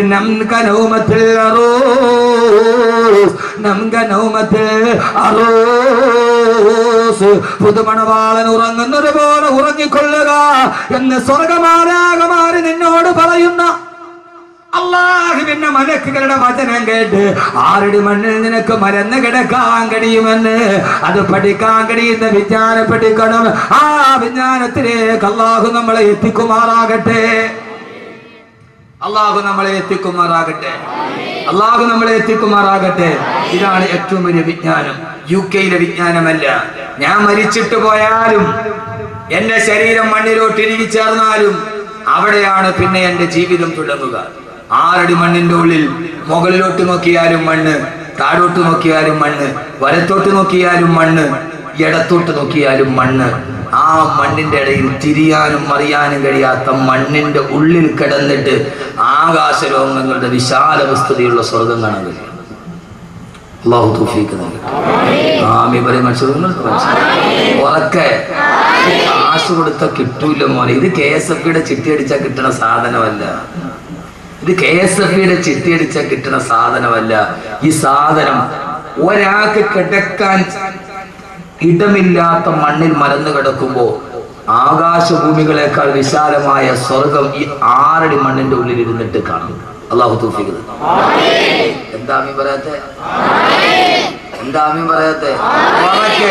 അങ്ങനെ കാണാൻ കഴിയണം. എല്ലാവരും കൊണ്ടുപോയി മണ്ണിട്ട് മൂടി. ഇനിയാണ് ജീവിതം തുടങ്ങുന്നത്. എല്ലാം പറയാനായിട്ട് എനിക്ക് സമയമില്ല. ഞാൻ പറയുന്നത് ഖുർആനാണ്. ഫീ ലൗഇൽ ഖുർആൻ, ഫീ ലൗഇൽ ഖുർആൻ. കാണാൻ പറ്റുമോ? ഇല്ല ഇല്ല. ഈ 6 അടി മണ്ണിന്റെ ഉള്ളിൽ ഒരാൾക്ക് കിടക്കാൻ സ്ഥലമില്ല. അവിടെ പിന്നെ ആകാശഭൂമികളുടെ വിശാലതയുള്ള സ്വർഗം എങ്ങനെ കാണും? ഹൂർലിങ്ങളെ കാണും. ഹൂർലിങ്ങളെ കാണും. النار يعرضون عليها غدوا وعشيا ويوم تقوم الساعة أدخلوا آل فرعون أشد العذاب. അല്ലാഹു പറയുകയാണ്, ഖബറിന്റെ ഉള്ളിലേക്ക് അടക്കപ്പെട്ട് കഴിഞ്ഞാൽ ഇത് അഹ്മദ് കബീറിന്റെ വീരവാദമല്ല, അവന്റെ പ്രസംഗത്തിന്റെ കൊടുപ്പ് കൂട്ടാനല്ല. അന്നാറു യുറദൂന അലൈഹാ ഗുദുവൻ വഅശിയാ. ഒരാള് ഖബറിന്റെ ഉള്ളിൽ അടക്കപ്പെട്ടാൽ രാവിലെയും വൈകുന്നേരവും അവൻ സ്വർഗാവകാശിയാണെങ്കിൽ പ്രഭാതത്തിലും പ്രദോഷത്തിലും രാവിലെയും വൈകുന്നേരവും അള്ളാന്റെ മലക്കുകൾ അവനെ സ്വർഗം കാണിച്ചു കൊടുക്കും. അവൻ നരകാവകാശിയാണെങ്കിൽ അള്ളാന്റെ മലക്കുകൾ അവനെ നരകം കാണിച്ചിട്ട് പറയും, എടീ നീ പോകേണ്ട നരകമാണിത്. ഖബറിൽ കിടക്കടാ, ഖബറിൽ കിടക്കടാ, ഖബറിൽ കിടക്കടാ. ഇനി നീ പോകാനുള്ള നരകം ഇതാണെന്ന്. ഖബറിൽ കിടക്കുമ്പോ രാവിലെയും വൈകുന്നേരവും സ്വർഗവും നരകവും ആ ഖബറിന്റെ ഉള്ളിൽ കാണിക്കപ്പെടുമെന്ന് അല്ലാഹുവിന്റെ വിശുദ്ധ ഖുർആൻ. അന്നാറു യുറദൂന അലൈഹാ ഗുദുവൻ വഅശിയ. അവൻ സ്വർഗാവകാശിയാണെങ്കിൽ രാവിലെ മലക്കുകൾ ഖബറിന്റെ ഉള്ളിൽ നടക്കുന്നത് എന്താ? ഖബറിന്റെ ഉള്ളിൽ നടക്കുന്നത് എന്താ? സ്വർഗാവകാശിയാണെങ്കിൽ സ്വർഗം കാണിച്ചിട്ട് പറയും, കണ്ടോ നിനക്ക് പോകാനുള്ള സ്വർഗമാണ്. ആ സ്വർഗത്തിലെ ഹൂർലിങ്ങളെ കാണും. ഇൻഷാല്ലാ നിങ്ങൾ ഇരിക്കും. ഞാൻ അടിപൊളി ഹൂർലിനായൊരു പെണ്ണിനെ കുറിച്ച് പറഞ്ഞാൽ, അവള് 400 കിലോമീറ്റർ അപ്പുറത്ത് നിന്ന് ചിരിച്ചാൽ ആ ചിരി ഇവിടെ കാണാൻ പറ്റും. ആ പെണ്ണിന്റെ കൈ പിടിച്ചിട്ട് പോവാം. ഇൻഷാല്ലാ ഇരുന്നാൽ അവസാനം വരെ ഇരുന്നാൽ ആ പെണ്ണിന്റെ പേര് സൈലും പറഞ്ഞാൽ ഇരിക്കൂ. ഇരിക്കും. ആ പെണ്ണിനെ കാണണ്ടേ? അടിപൊളി സ്വർഗത്തിൽ അവളുടെ പേര് സൈഡ് അഡ്രസ് ചെയ്ത് ഞാൻ പറഞ്ഞാൽ കാണണോ? സരിതേ മാതിരി ഒന്നുമില്ല. കേരള മന്ത്രിസഭയെ മറിച്ചിട ഒരു പെണ്ണിന് പറ്റുമെങ്കിൽ അതൊന്നുമല്ല. എന്താ ഇത് 400 മൈൽ. 400 മൈൽ എന്ന് പറഞ്ഞാൽ എത്ര കിലോമീറ്റർ വരും? 400 1 മൈൽ എത്ര കിലോമീറ്ററാ? ഇതെന്ത് മനുഷ്യന്മാരാ. ഇനിയിപ്പോ അത് ഞാൻ പഠിപ്പിച്ചത് 1.5 വരില്ല. 1.6 കിലോമീറ്റർ വരും. 1.6 കിലോമീറ്റർ. 1.5. അപ്പൊ ഏതാണ്ട് 400 മൈൽ അപ്പുറം എന്ന് പറഞ്ഞാൽ ഏതാണ്ട് 500-550 കിലോമീറ്റർ.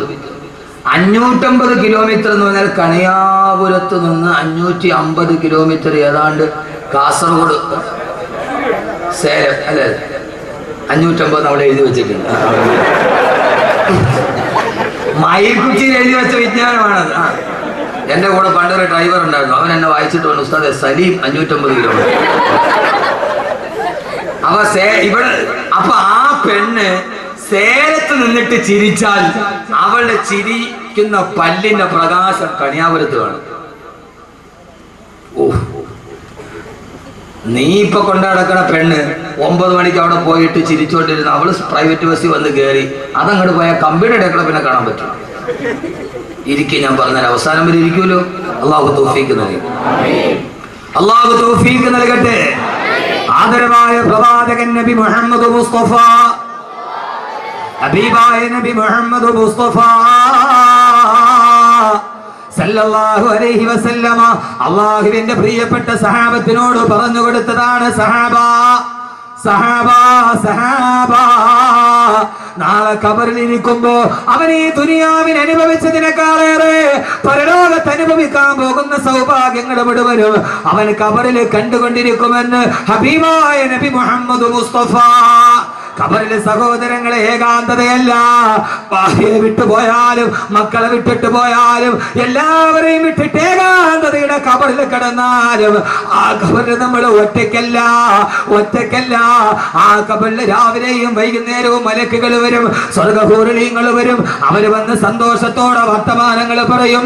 പേടിക്കണ്ട പേടിക്കണ്ട, ഇനി നീ വരുമ്പോൾ നിനക്ക് അനുഭവിക്കാനുള്ള സ്വർഗമാണിതെന്ന് ആ ഫിറൗനിന്റെ പതനത്തിന്റെ കഥ പറയുമ്പോ അല്ലാഹുവിന്റെ വിശുദ്ധ ഖുർആൻ, അല്ലാഹുവേ ആരുടെ മണ്ണില് മലന്ന് കിടക്കുമ്പോ ആ സമയത്ത് സ്വർഗത്തിന്റെ കാഴ്ച കണ്ട് ചിന്തിക്കാൻ റബ്ബേ നീ ഞങ്ങൾക്ക് അനുഗ്രഹം നൽകണേ തമ്പുരാനെ, ഞങ്ങൾക്ക് അനുഗ്രഹം നൽകണേ തമ്പുരാനെ, ഞങ്ങൾക്ക് അനുഗ്രഹം നൽകണേ തമ്പുരാനെ.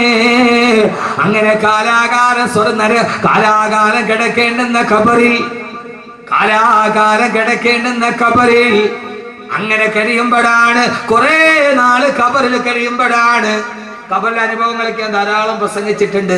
അങ്ങനെ എല്ലാവരും മരിച്ച് ഏറ്റവും അവസാനം ലോകാവസാനമായി. ലോകം അവസാനിച്ചു. ലോകാവസാനം കേൾക്കാത്ത ആരെങ്കിലും ഉണ്ടോ കൂട്ടത്തിൽ? ഇല്ലല്ല. അപ്പൊ ലോകാവസാനമൊക്കെ നന്നായിട്ട് പഠിച്ചില്ലേ? ലോകം അവസാനിച്ചു, എല്ലാവരും ഖബറിന്റെ ഉള്ളിൽ കിടക്കുക. എല്ലാവരും എന്ന് പറഞ്ഞ ഞാനും നിങ്ങളും അടക്കമുള്ള സർവ്വ ചരാചരങ്ങളും മണ്ണിന്റെ അടിയിൽ മലന്നടക്കുക. ലോകാവസാനമായി. ഏതാണ്ടൊക്കെ അടുത്ത് അമേരിക്ക സിറിയ ആക്രമിക്കാൻ തീരുമാനിച്ചിട്ട് പിന്തിരിഞ്ഞു എന്നാ പറയുക. ലോകാവസാനത്തിന്റെ 2 അടയാളങ്ങൾ ഏതാണ്ട് ഇപ്പൊ വക്കത്തെത്തി നിൽക്കും. ഒന്ന്, അമേരിക്ക സിറിയ ആക്രമിക്കണം, എന്നാലേ ലോകാവസാനത്തിന്റെ അടുത്ത അടയാളം വരും. വരുമ്പോ ഞാൻ പറയാം. ലോകാവസാനം പറയാൻ ബാക്കി വെച്ചത് ഞാൻ ആദ്യം പറയാത്ത പിന്നീട് പറഞ്ഞു. ഇനി അടുത്തൊരു കാസറ്റും കൂടെ ഞാൻ നടക്കുന്നുണ്ട്, ലോകാവസാനം പറയാൻ മറന്നുപോയത്. ഉണ്ട്, ബാക്കി വെച്ചതല്ല, പറയാൻ മറന്നുപോയത്. അങ്ങനെ കുറെ കിട്ടിയിട്ടുണ്ട്. എന്റെ പ്രിയപ്പെട്ട, ഒന്ന്, ലോകാവസാനത്തിന്റെ 2 അടയാളം നമ്മുടെ മുമ്പിൽ ഇപ്പൊ നിൽപ്പുണ്ട്. ഒന്ന്, അമേരിക്ക സിറിയ ആക്രമിക്കണം. ആ ഒരു യുദ്ധം ഉണ്ടാവും. ഒന്നുകിൽ സിറിയ അല്ലെങ്കിൽ ഇറാൻ ഉണ്ടാവും, ഉറപ്പാണ്. 2, മോഡി ഇന്ത്യയുടെ പ്രധാനമന്ത്രി ആവണം. ആവരുതെന്നല്ല, നരേന്ദ്രമോദി ഇന്ത്യയുടെ പ്രധാനമന്ത്രി ആവണം, എന്നാലേ ലോകം അവസാനിക്കും.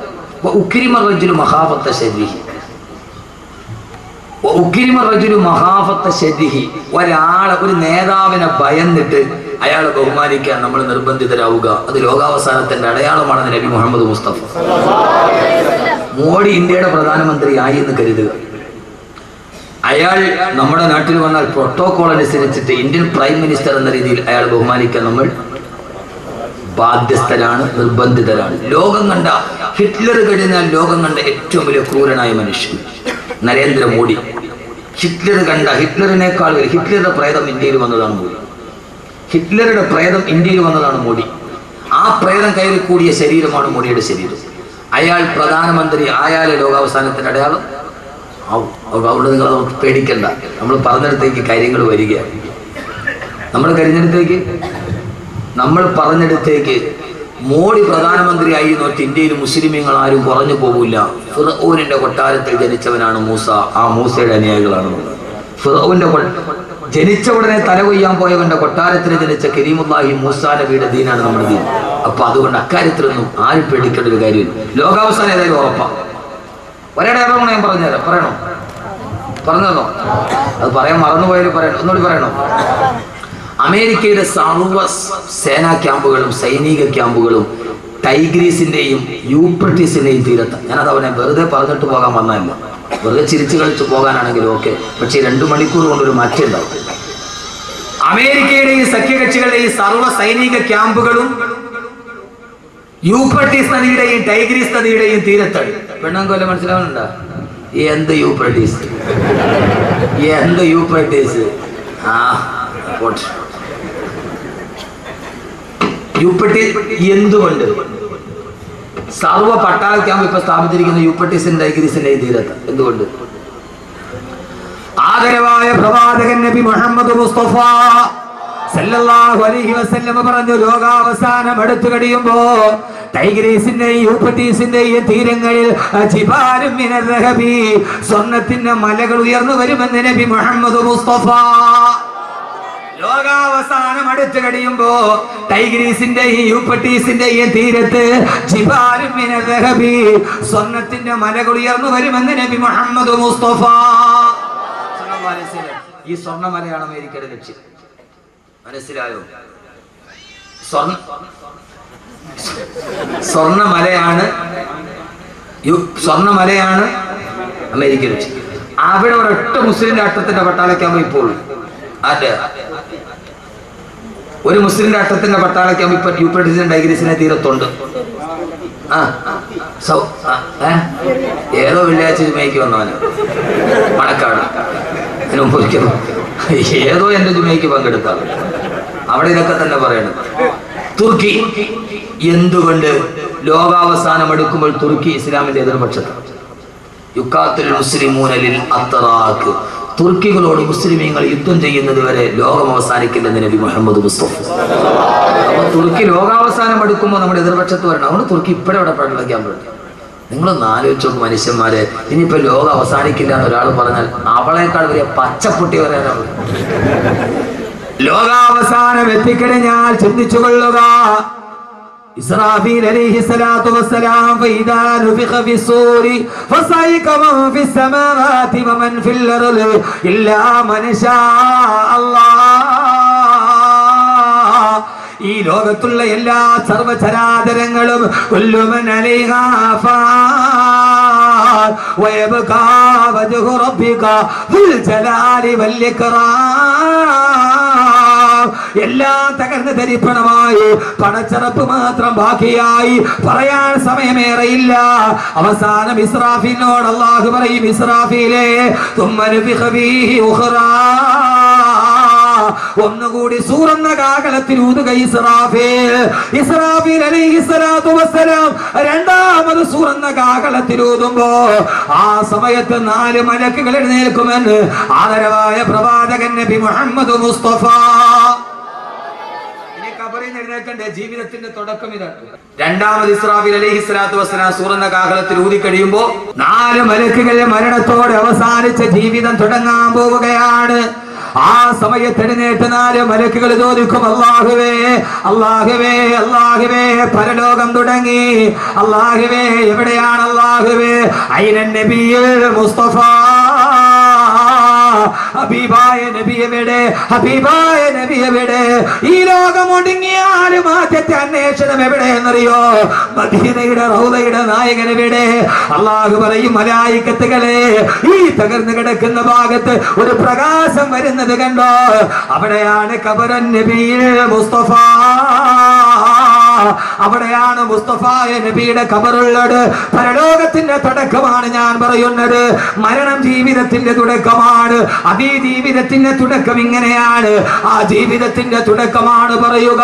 അല്ലാഹു പറയുമ്പോ 4 മലായികത്തുകൾ പ്രകാശം കാണുന്ന ഭാഗത്തെത്തുമ്പോ അവിടെയാണ് റൗളത്തുൻ നബിയിൽ മുസ്തഫ.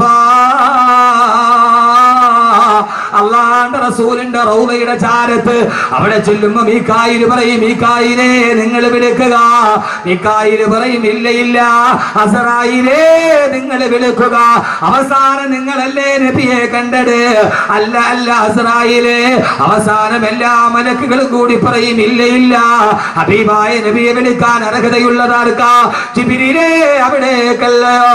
23 വർഷ കാലഘട്ടത്തിന്റെ ഉള്ളിൽ 24,000 പ്രാവശ്യം വന്ന് സന്ദർശിച്ചിട്ട് പോയ 23 വർഷത്തെ കാലയളവിന്റെ ഉള്ളിൽ 23,000 പ്രാവശ്യം ലൗഹുൽ മഹ്ഫൂദിൽ നിന്ന് മക്കയിലും മദീനത്തും വന്ന് കടന്നുപോയി. ഈ മണിനാഥത്തിന്റെ ഉടമസ്ഥനെ റൂഹുൽ അമീൻ മലക്കു ജിബ്രീൽ അലൈഹിസ്സലാത്തു വസ്സലാം അല്ലാഹുവിന്റെ റസൂലിന്റെ ഖബറിന്റെ ചാരത്ത് നിന്നിട്ട് ജിബ്രീൽ അലൈഹിസ്സലാത്തു വസ്സലാം വിളിക്കുമത്രേ, കുംബീദിനില്ല കുംബീദിനില്ല കുംബീദിനില്ല. ഓ സമയത്ത് റൗളയുടെ ചാരത്ത് നിന്നിട്ട് റിസാലത്തിന്റെ വലത്തെ കൈകൾ കൊണ്ട് തലമുടിയിലെ മണ്ണ് ചവിട്ടി തട്ടി മാറ്റിക്കൊണ്ട് അവിടെ നിന്ന് ചാടി എഴുന്നേക്കും. ആരെന്നറിയുമോ? മദീനയുടെ നായകനെ, ആത്മീയതയുടെ പരിമളമേ, ആദർശത്തിന്റെ പ്രോജ്വല താരകമേ, ഫഹ്മീ വസ്ലീ വാഹിദു യദി ഇൻഷാ അല്ലാഹ് മുഹമ്മദുർ റസൂലുള്ളാഹ്. അല്ലാഹുവിന്റെ റസൂൽ ചാടി എഴുന്നേൽക്കലായി. ഹബീബായ നബി തങ്ങൾ വരുമ്പോ അല്ലാഹുവിന്റെ റസൂൽ തന്നെ ഒരു ദിവസം പറഞ്ഞ, അനസേ, പ്രിയപ്പെട്ട സഹാബി അനസിനോട്, അനസേ റളിയല്ലാഹു തആല അൻഹു, ആദ്യം മഹ്ശറിലേക്ക് എഴുന്നേറ്റത് ഞാനാണ്. ഞാൻ എഴുന്നേറ്റ് നോക്കുമ്പോ എനിക്കറിയില്ല, ഫൈദാ ഹിയ ബിമൂസാ, അതാ അർശിന്റെ താഴെ നിൽക്കുന്നു ബഹുമാനപ്പെട്ട കലീമുല്ലാഹി മൂസ. എനിക്ക് മുമ്പെയാണോ വന്നത്, അതല്ല എനിക്ക് ശേഷമാണോ വന്നതെന്ന് ഈ മൂസ വന്നത് എപ്പോഴെന്ന് എനിക്കറിയില്ല. ഞാൻ എഴുന്നേറ്റ് നോക്കുമ്പോ അതാ അർശിന്റെ ചുവട്ടിലുണ്ട് കലീമുല്ലാഹി മൂസ. മനസ്സിലാക്കണം, മനസ്സിലാക്കണം. ഹബീബായ നബി തങ്ങൾ എഴുന്നേറ്റ് മഹ്ശറയിലേക്ക്. സുഹൃത്തുക്കളെ, വരുന്നുണ്ട് ദിവസം മഹ്ശറ, അകത്തുള്ളതെല്ലാം അന്ന് തള്ളും അക്ബറ. ആ സമയത്താണ് ഖബറിൽ കിടക്കുന്ന നമ്മളെല്ലാം ഖബറിൽ നിന്ന് ചാടി എഴുന്നേൽക്കുക. ആ സമയത്താണ് പുതിയ ജീവിതം തുടങ്ങുക. അള്ളാഹു നല്ല ജീവിതം തുടങ്ങാൻ തൗഫീഖ് നൽകട്ടെ. ഉറക്കെ വിഷയത്തിന്റെ വൈപുല്യത കൊണ്ട് പെട്ടെന്ന് ഞാൻ പറഞ്ഞു പോവുക. അള്ളാഹു നന്നായിട്ട് കിടന്നെടുത്ത് എഴുന്നേക്കാൻ അള്ളാഹു തൗഫീഖ് നൽകട്ടെ. മോനെ ഖുർആനാണ്. അപ്പൊ നമ്മളൊക്കെ എവിടെയുണ്ട്? ഖബറിന്റെ ഉള്ളിലുണ്ട്. അവിടെ ശരീരമൊക്കെ ജീർണിച്ച് മാംസം എല്ലാം കൂടെ അരിഞ്ഞ് ആ മണ്ണിൽ അരിഞ്ഞ് കിടക്കും. അപ്പോ കബീർ മൂല്യാർ ആരാ? ഒരു പിടി മണ്ണ്. അപ്പൊ ഈ കബീർ മൂല്യാർ ആരാ? കണിയാപുരത്തുകാർ നന്നായിട്ട് പോസ്റ്ററൊക്കെ ഒട്ടിച്ചിട്ടുണ്ട്. ഈ പ്രഭാഷണ കലയില് കിരീടം വെക്കാത്ത രാജാവ് എന്നൊക്കെ നിങ്ങൾ വെറുതെ പച്ചക്കള്ള എഴുതി വെച്ചിരിക്കുന്ന ഈ ചുമ്മാ എന്നെ രസിപ്പിക്കാൻ വേണ്ടി പറയണല്ലേ. അഹമ്മദ് കബീർ മൂല്യാർ, നൗഷാദ് വാക്കവയ്ക്ക് ആരാ? അവരൊക്കെ വെറും കൊള്ളില്ല. കബീർ മുസ്ലിയാരും കൊള്ളൂല, നൗഷാദ് വാക്കവയും കൊള്ളൂല വഅദിന്റെ കാര്യത്തിൽ. കാരണം എന്താ? പ്രഭാഷണ കലയിലെ കിരീടം വെക്കാത്ത രാജാവുണ്ടായിരുന്നു. ഞാൻ കാസർഗോഡ് പ്രസംഗിക്കാൻ പോയപ്പോ ആ മഹല്ലുകാരനോട് പറഞ്ഞു, തഴവ ഉസ്താദ് തുടർച്ചയായിട്ട് 22 വർഷം ഇവിടെ പ്രസംഗിച്ചിട്ടുണ്ട്. തഴവ ഉസ്താദ് 22 വർഷം തുടർച്ചയായിട്ട് ആ മഹല്ല് പ്രസംഗിച്ചിട്ടുണ്ട്. അഹമ്മദ് കബീർ വാക്കവി, നൗഷാദ് വാക്കി ഇന്ന് വിളിക്കും, നാളെ വിളിക്കും, 3 പ്രാവശ്യം വിളിക്കും, 4ാമത്തെ പ്രാവശ്യം വേണ്ടടേ കേട്ടത് തന്നെ ഇതിനടുത്തത് വിളിക്കും. ഇതൊന്നും ഒന്നുമല്ല മനുഷ്യന്മാരെ. ഇതിപ്പോ എന്തോ അള്ളാഹുവിന്റെ ഒരു തൗഫീഖ് കൊണ്ട് നാക്കുകൊണ്ട് അങ്ങനെ പോയതാ. ഞാൻ പലപ്പോഴും ആളുകൾ എന്നോട് കാണിക്കുന്ന വല്ലാത്തൊരു സ്നേഹം കാണുമ്പോൾ ഞാൻ പലപ്പോഴും ചിന്തിക്കാറുണ്ട്, പടച്ചോനെ ഞാൻ എത്ര ചെറുതാണ്. ഞാൻ മലപ്പുറത്ത് വാത് പറയുമ്പോൾ ഒരു ചെറുപ്പക്കാർ ഭയങ്കര തിരക്കാണ്. അവിടുത്തെ കാര്യങ്ങളെ പുസ്തകന്മാർക്കറിയാം. ഒരു 50,000 പേരില്ലാത്ത സദസ്സൊന്നും 2 പേരെ സദസ്സിലില്ല. അപ്പൊ അവിടെ ഞാൻ ഭയങ്കര തിരക്ക്. ഒരു ചെറുപ്പക്കാരൻ, നല്ല ഡ്രസ്സ് ചെയ്തൊരു ചെറുപ്പക്കാരൻ എൻ്റെ അടുക്കൽ വന്ന് ഇങ്ങനെ നിന്നു കുറേ നേരം. ഞാൻ അവസാനം ഒന്നും മിണ്ടുന്നില്ല. എല്ലാവരും മുസാഫത്ത് ചെയ്യുന്ന തിരക്ക്. ഞാൻ അവനോട് ചോദിച്ചു, മോനെ നല്ല സുമുഖനായ ചെറുപ്പക്കാരൻ. ഞാൻ ചോദിച്ചു, മോനെ എന്താ? അവൻ എന്നോട്, ഉസ്താദെ ഞാൻ ഉസ്താദിനെ ഒന്ന് തൊട്ടോട്ടെ. ആ കുട്ടി, ഞാൻ ആ സമയത്ത് വല്ലാഹി ഞാൻ പറയും എൻ്റെ കണ്ണ് നിറഞ്ഞു പോയി. ഞാൻ ചോദിച്ചാൽ അഹമ്മദ് കബീർ നീ ഇത്രയൊക്കെ ആയിട്ടുണ്ട്? അവനവൻ ചെറുതാണെന്ന് തോന്നുന്ന രീതിയിൽ ഈ സമുദായം നമ്മളെ സ്നേഹിക്കാൻ തുടങ്ങി. അതിൻ്റെ പേര് ഒരു ഇഞ്ച് പോലും മുകളിലോട്ട് കയറിയിട്ടൊന്നുമില്ല. ആളുകൾക്കൊന്നും ഇവിടെ ഒന്നും ഡേറ്റ് കൊടുക്കാത്തതുകൊണ്ട് വലിയ അഹങ്കാരമാണ്, സമയം കിട്ടാഞ്ഞിട്ട്. അതിൻ്റെ പേര് ഒരു പുൽക്കൊടിയുടെ പോലും മുകളിലോട്ട് കയറിയിട്ടില്ല. അതിൻ്റെ പേര് വല്ലാഹി പടച്ച തമ്പുരാനെ തന്നെ താന്നിട്ടുള്ളൂ. അപ്പം ചിന്തിക്കും, പടച്ചവനെ എടാ നിനക്ക് ഇത്രയൊക്കെ എനിക്ക് അർഹതയുണ്ട്. അബൂബക്കർ റളിയല്ലാഹു അൻഹുവിനെ എല്ലാവരും സ്തുതിക്കുമ്പോൾ അബൂബക്കർ ഖാൻ പടച്ചവനെ എല്ലാവരും എന്നെ വലിയ മഹാനായിട്ട് കാണുകയാണ്. അല്ലാഹുമ്മ ഗ്ഫിർലി മാ ലാ യഅലമൂൻ. പടച്ചവനെ അവരറിയാത്ത തെറ്റെനിക്കുണ്ട്, നീ അതെനിക്ക് പുറത്തു താ അല്ലാഹുവേ എന്ന് അബൂബക്കർ റളിയല്ലാഹു തആല ദുആ ചെയ്തു. വജഅലി ഖൈറൻ മിമ്മാ യദുന്നൂൻ. അവരെന്നെ ആദരിക്കുന്നതിനേക്കാളേറെ നിന്റെ മുമ്പിൽ എന്നെ ആദരിക്കണേ അല്ലാഹുവേ എന്ന് ദുആ ചെയ്യുമായിരുന്നു സയ്യിദുന അബൂബക്കർ സിദ്ദീഖ് റളിയല്ലാഹു അൻഹു. 22 വർഷം മുടങ്ങാതെ വാദു പറഞ്ഞ മനുഷ്യൻ. ആ മനുഷ്യൻ എന്റെ പ്രിയപ്പെട്ട സഹോദരങ്ങളെ, ആരാണെങ്കിലും അവൻ അന്ന് ഖബറിന്റെ ഉള്ളിൽ ഒരു പിടി മണ്ണാണ്. എത്ര സൗന്ദര്യമുള്ളവൾ, എത്ര കറുത്തവളും വെളുത്തവളും ഒക്കെ മണ്ണിന്റെ അടിയിൽ പോയ ഒരു പിടി. മീകായിൽ അലൈഹിസ്സലാത്തു വസ്സലാം മഴ പെയ്തു. ആ മഴവെള്ളം വന്ന് ഈ നമ്മുടെ ശരീരം ഇപ്പൊ ഞാൻ വിളിച്ച് ലേലം ചെയ്ത് കൊടുക്കും. അതവിടെ ഇപ്പൊ ഞാൻ ലേലം ചെയ്ത് കൊടുക്കും.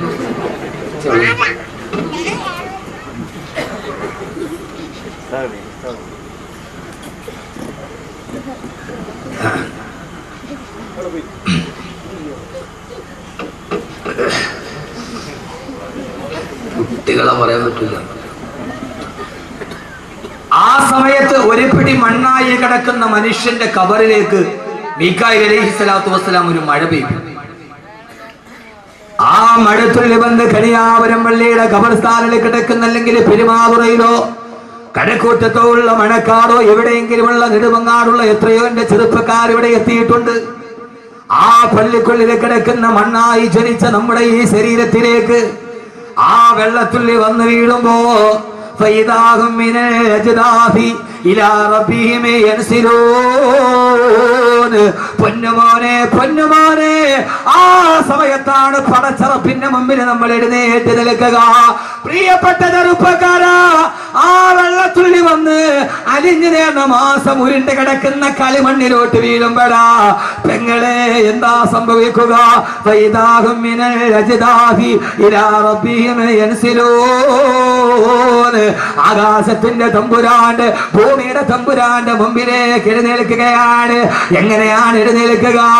അവനവന്റെ ശരീരത്തിലെ മണ്ണുകൾ തട്ടിമാറ്റിക്കൊണ്ട് എങ്ങനെയാണ് അവൻ ജീവിച്ചിരുന്നത്, അതേ രൂപത്തോട് ഭാവത്തോട് അവൻ ഖബറിലേക്ക് എഴുന്നേൽക്കുമെന്ന് വിശുദ്ധ ഖുർആൻ. എങ്ങനെയാ എഴുന്നേൽക്കുന്നത്? എങ്ങനെയാ? സത്യവിശ്വാസികളാണെങ്കിൽ, അല്ലാഹുവിനെ അനുസരിച്ച് ജീവിച്ചവരാണെങ്കിൽ, പടച്ചറപ്പിനെ ഭയന്ന് ജീവിച്ചവരാണെങ്കിൽ അവനവന്റെ കുടിമാടത്തിൽ എഴുന്നേൽക്കുമ്പോൾ അവൻ വിളിച്ചു പറയും അൽഹംദുലില്ലാഹ്, അൽഹംദുലില്ലാഹ്, അൽഹംദുലില്ലാഹ്. അവനവന്റെ ഖബറിൽ എഴുന്നേൽക്കുമ്പോ അവൻ എഴുന്നേൽക്കുന്നത് അൽഹംദുലില്ലാഹ്, ഞാൻ പറഞ്ഞതല്ല. യൗമ യദ്ഉകും ഫതസ്തജീബൂന ബിഹംദിഹി വതദുന്നൂന ഇല്ലബിസ്തും ഇല്ലാ ഖലീലാ. യൗമ യദ്ഉകും വതസ്തജീബൂന ബിഹംദിഹി, അവനവന്റെ ഖബറിൽ എഴുന്നേൽക്കുമ്പോൾ ഹംദ് പറഞ്ഞുകൊണ്ട് അൽഹംദുലില്ലാഹ്, അൽഹംദുലില്ലാഹ്, അൽഹംദുലില്ലാഹ്. പടച്ചവനെ, ഭൂമിയിൽ ഞങ്ങൾ ചെയ്തത് പാടായി പോയില്ലല്ലോ. അല്ലാഹുവേ, ഈ ഭൂമിയിൽ അനുഭവിച്ചത് പാടായില്ലല്ലോ. എന്റെ മുമ്പിലാണ് സ്വർഗം നിൽക്കുന്നത്, എന്റെ മുമ്പിലാണ് ഹൂറുകൾ നിൽക്കുന്നത്. മഹിശറയിൽ എഴുന്നേൽക്കുമ്പോ സ്വർഗം കണ്ണുകൊണ്ട് കാണുമ്പോ ഓരോ സത്യവിശ്വാസിയും വിളിച്ചു പറയുന്നത് അൽഹംദുലില്ലാഹ് എന്ന് പറഞ്ഞുകൊണ്ടാണ് മുത്തഖീങ്ങൾ എഴുന്നേൽക്കുന്നതെന്ന് അല്ലാഹുവിന്റെ വിശുദ്ധ ഖുർആൻ. അല്ലാഹു അങ്ങനെ പറഞ്ഞതിനേക്കാൾ തൗഫീഖ് നൽകട്ടെ.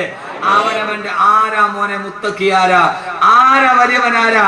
അഹമ്മദ് കബീർ വലിയവനാകേണ്ടത് എപ്പോഴെന്നറിയ അപ്പോഴാണ് അവനവന്റെ കുഴിമാടത്തിൽ എഴുന്നേൽക്കുമ്പോ, ആഖിറത്തിലേക്ക് എഴുന്നേൽക്കുമ്പോ അൽഹംദുലില്ലാഹ്, സർവസ്തുതിയും അല്ലാഹുവേ നിനക്ക്. എന്റെ ഒന്നും പാടായില്ല അല്ലാഹുവേ. ഞാൻ പറഞ്ഞ പ്രസംഗം, ഞാൻ പഠിച്ച ഖുർആൻ, ഞാൻ ചെയ്ത സദഖ, ഞാൻ കേട്ട വാഴ് ഒന്നും എനിക്ക് പാടായില്ല അല്ലാഹുവേ. ഈ 2.5 മണിക്കൂർ ഇവിടെ ഇരുന്നത് പാഴായിട്ടില്ല. സ്വർഗത്തെ മുമ്പിൽ കാണുമ്പോ ഇവിടെ ചെയ്ത നന്മയ്ക്ക് വേണ്ടി പടച്ചുറപ്പൊരുക്കി വെച്ച അനുഗ്രഹം കാണുമ്പോ ഒരാൾക്ക് പറയാൻ കഴിയണം, അവനവന്റെ കുഴിമാടത്തിൽ നിൽക്കുമ്പോ അൽഹംദുലില്ലാഹ് എന്ന് പറയാൻ കഴിഞ്ഞവളാണ് മുത്തക്കി. അള്ളാഹു നമ്മൾ അതിൽ പെടുത്തട്ടെ. അള്ളാഹുവേ നീ ഞങ്ങളതിൽ പെടുത്തണേ തമ്പുരാനെ. പടച്ചവനെ അതിനുള്ള ഒരു യോഗ്യത ഞങ്ങൾക്ക് ഈ ദുനിയാവിലില്ല. അള്ളാഹുവേ ഞങ്ങൾ സാധുക്കളാണ് തമ്പുരാനെ, ഞങ്ങൾ പാവങ്ങളാണ് അള്ളാഹുവേ. പടച്ചവനെ ആരുടെ മണ്ണിൽ മലന്ന് കിടന്ന അവസാനം നിന്റെ മുമ്പിലേക്ക് ഞങ്ങളെ ഹാജരാക്കുമ്പോൾ അൽഹംദുലില്ലാഹ് എന്നുറക്കെ പറഞ്ഞ് എഴുന്നേറ്റ് നിൽക്കാൻ അള്ളാഹുവേ ഞങ്ങൾക്ക് നീ തൗഫീഖ് നൽകണേ തമ്പുരാനെ. അള്ളാഹുവേ ഞങ്ങൾക്ക് നീ അതിന് തൗഫീഖ് നൽകണേ തമ്പുരാനെ. അതല്ല അവൻ ദുർമാർഗിയാണെങ്കിൽ, അവനെ നാട്ടിൽ തമ്മാടിയെ പോലെ ജീവിച്ചവനാണെങ്കിൽ, അവളെ ഹറാമ് ചെയ്തവളാണെങ്കിൽ, അവളെ ചീട്ട് കളിച്ചവളാണെങ്കിൽ, അവളെ പലിശ മേടിച്ചവനാണെങ്കിൽ, അവൻ മദ്യപാനിയാണെങ്കിൽ, കാലോ യാ വൈലനാ മംബാതനാ മിമർകദിനാ അദാമാ വഅദർ റഹ്മാനു വസദകൽ മുർസലൂൻ. ഞങ്ങൾ ഇവിടെ ഉറങ്ങിക്കിടക്കുകയായിരുന്നല്ലോ, ആരാണ് ഞങ്ങളെ എഴുന്നേൽപ്പിച്ചത്, ആരാണ് ഞങ്ങളെ എഴുന്നേൽപ്പിച്ചത് എന്ന് പറഞ്ഞുകൊണ്ട് പരിഭ്രാന്തിയോട് അവരവരുടെ മുടിയിൽ പിടിച്ചു വലിച്ചുകൊണ്ട് കുഴിമാടത്തിൽ നിന്ന് തെമ്മാടികളെ ചാടി എഴുന്നേൽക്കുമെന്ന് അള്ളാഹുവിന്റെ വിശുദ്ധ ഖുർആൻ. അള്ളാഹു നമ്മളെ കാത്തുരക്ഷിക്കട്ടെ, അള്ളാഹു നമ്മളെ കാത്തുരക്ഷിക്കട്ടെ, അള്ളാഹു നമ്മളെ കാത്തുരക്ഷിക്കട്ടെ. ഈ സദസ്സ് മാത്രം മതി എനിക്ക്, സൂചിയിട്ടാൽ കേൾക്കുന്ന നിശ്ചയം. ഇങ്ങനെ ഒരു സദസ്സ് എനിക്ക് തോന്നുന്നു മലപ്പുറം ഭാഗത്തൊക്കെ കിട്ടും. ഏതായാലും ഈ സദസ്സിന്റെ സംഘാടകർ അള്ളാഹു അർഹമായ പ്രതിഫലം നൽകട്ടെ. നിങ്ങൾ ഈ സദസ്സിനോട് എനിക്ക് തോന്നുന്നു ദുആയ്ക്ക് ഇജാബത്തുള്ളൊരു സദസ്സാണ്. അള്ളാഹുവിനെ അന്നാക്കി തരട്ടെ. കാരണം അങ്ങനെ സൂചിയിട്ടാൽ കേൾക്കുന്ന ഒരു നിശബ്ദതയും ഒരു വഅദിന്റെ സദസ്സ്, ഒരു ഗാനമേളയല്ല, ഇതൊരു ആസ്വാദനത്തിന്റെ ഒന്നുമല്ല, ഇത് റൊമാൻറ്റിക് ഭാവനയല്ല, ഇതൊരു വിഷ്വലൈസ്ഡായി കാണാൻ പറ്റുന്ന ഒരു പിക്ചറൈസേഷൻ ഇല്ല, ഇതിന് ചിത്രീകരണമില്ല, ഇതൊരു മനുഷ്യന്റെ വാക്കാണ്. അത് കേൾക്കാൻ പ്രായഭേദമെന്നെ ഇത്രയും വലിയൊരു സദസ്സുണ്ടെങ്കിൽ അള്ളാഹു നമ്മളെ സ്വീകരിക്കും, ഉറപ്പാണ്. അള്ളാഹുനാക്കി തരട്ടെ, അള്ളാഹുനാക്കി തരട്ടെ. അള്ളാഹു നല്ല മുത്തക്കീങ്ങളായി. ഞാൻ കുറെ നാളുകൾക്ക് ശേഷമാണ് നമ്മുടെ ഈ തിരുവനന്തപുരം ഭാഗത്ത് ഇത്രയും അച്ചടക്കമുള്ള ഒരു സദസ്സിൽ ഭാഗത്ത്.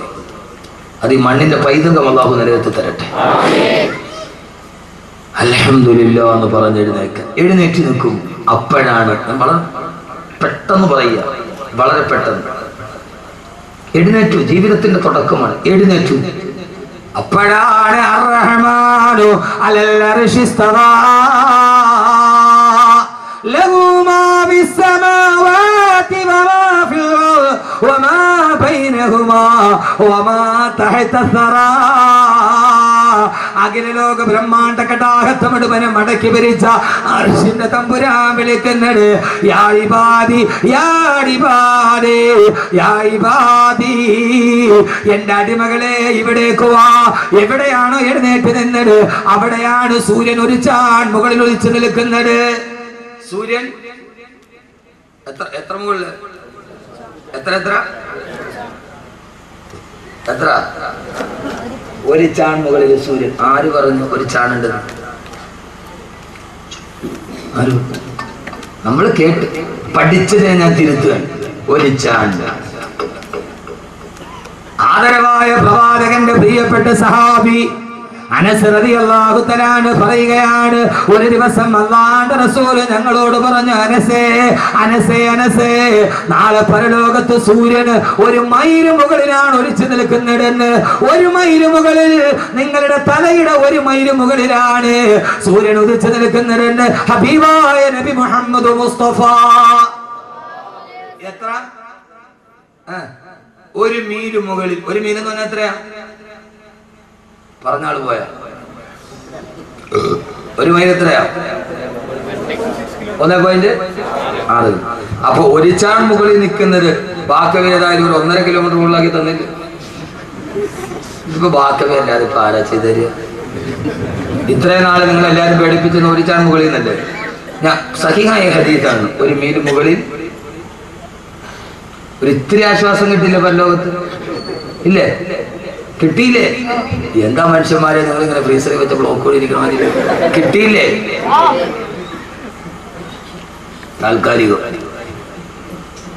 താൽക്കാലികമാണ്. അനസ് റളിയല്ലാഹു അൻഹു പറയുകയാണ്, അറബി ഭാഷയിൽ മീലെന്ന് പറഞ്ഞാൽ അത് സുറുമക്കുപ്പിയിലിടുന്ന കോലിനാണ് മീലെന്ന് പറയുക. ഒരു ചാണ് പോലുമില്ല, സുറുമക്കുപ്പിയിലെ കോലിന് മാത്രം ഉയരത്തിലാണ്. ഒരു ചൂണ്ട് വിരലിന്റെ വലിപ്പം പോലും ഇല്ലാത്ത മീലെന്ന് പറഞ്ഞാൽ 1.5 കിലോമീറ്റർ എന്നല്ല, സുറുമക്കുപ്പിയിലിടുന്ന കോലിനാണ് മീലെന്ന് പറയുക.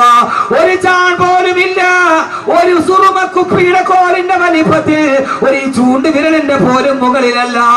സൂര്യനും നിന്റെ ശിരസും തമ്മിലുള്ള അകലമെന്ന് നബി മുഹമ്മദ് മുസ്തഫ. എന്റെ പ്രിയപ്പെട്ട ചെറുപ്പക്കാരാ, ഇവിടെയാണ് മുത്തക്കിയാവേണ്ടത്. ഒരു വിരലിന്റെ വലിപ്പം പോലും ഇടയില്ലാതെ ഈ കത്തിച്ചൊലിക്കുന്ന സൂര്യതാപത്തിന്റെ നിഴലിലേക്കാ പേഴ്മാടത്തിൽ നിന്ന് നീ എഴുന്നേറ്റ് നിൽക്കുന്നത്. ആ സമയത്ത് നിന്റെ ശരീരം മുഴുവനും ഒഴിക്കുകയാണ്. എന്റെ പ്രിയപ്പെട്ട സഹോദരങ്ങളെ, ചൂടുള്ള നാളുണ്ട് കിയാമം നാളാ, ചുരുക്കി പറഞ്ഞാൽ തന്നതെന്തൊരു നാളാ. വന്തോഷ വണ്ടിയുമായി വരുന്നേ കാളാ, വന്തോഷ വണ്ടിയുമായി വരുന്നേ കാളാ, ക്ഷീണത്തിനാലൊരുക്കുന്നതാണേ ഈളാ. വന്തോഷ വണ്ടിയുമായി വരുന്നേ കാളാ, ക്ഷീണത്തിനാലൊരുക്കുന്നതാണേ ഈളാ. നരയ്ക്കുന്നു കുട്ടികൾ തന്നതെന്തൊരു നാളാ, ബലമില്ലവർ ബലമുള്ളവർ സുബ്ഹാന റബ്ബി പാളാ. നരയ്ക്കുന്നു കുട്ടികൾ തന്നതെന്തൊരു നാളാ.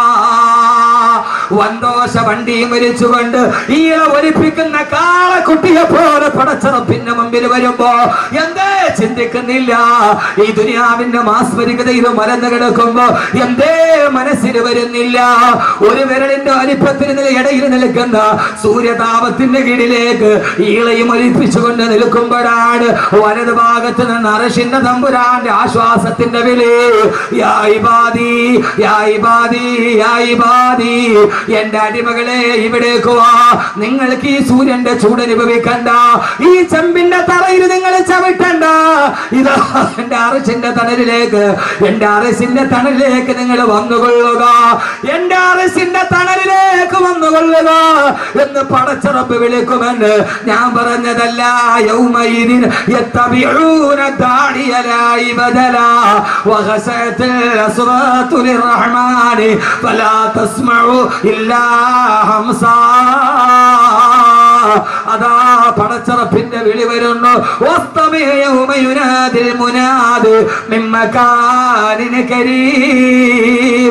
സൂറത്തുൽ കാഫാണ്. തൊട്ടടുത്ത സ്ഥലത്ത് നിന്ന് വിളി വരികയാണ്, എന്റെ അടിമകളെ ഇവിടേക്ക് വരിക. ആ സമയത്ത് അല്ലാഹുവിന്റെ അടിമകൾ എഴുന്നേറ്റ് നടക്കും പടച്ചറപ്പിന്റെ അർശിന്റെ തണലിലേക്ക്.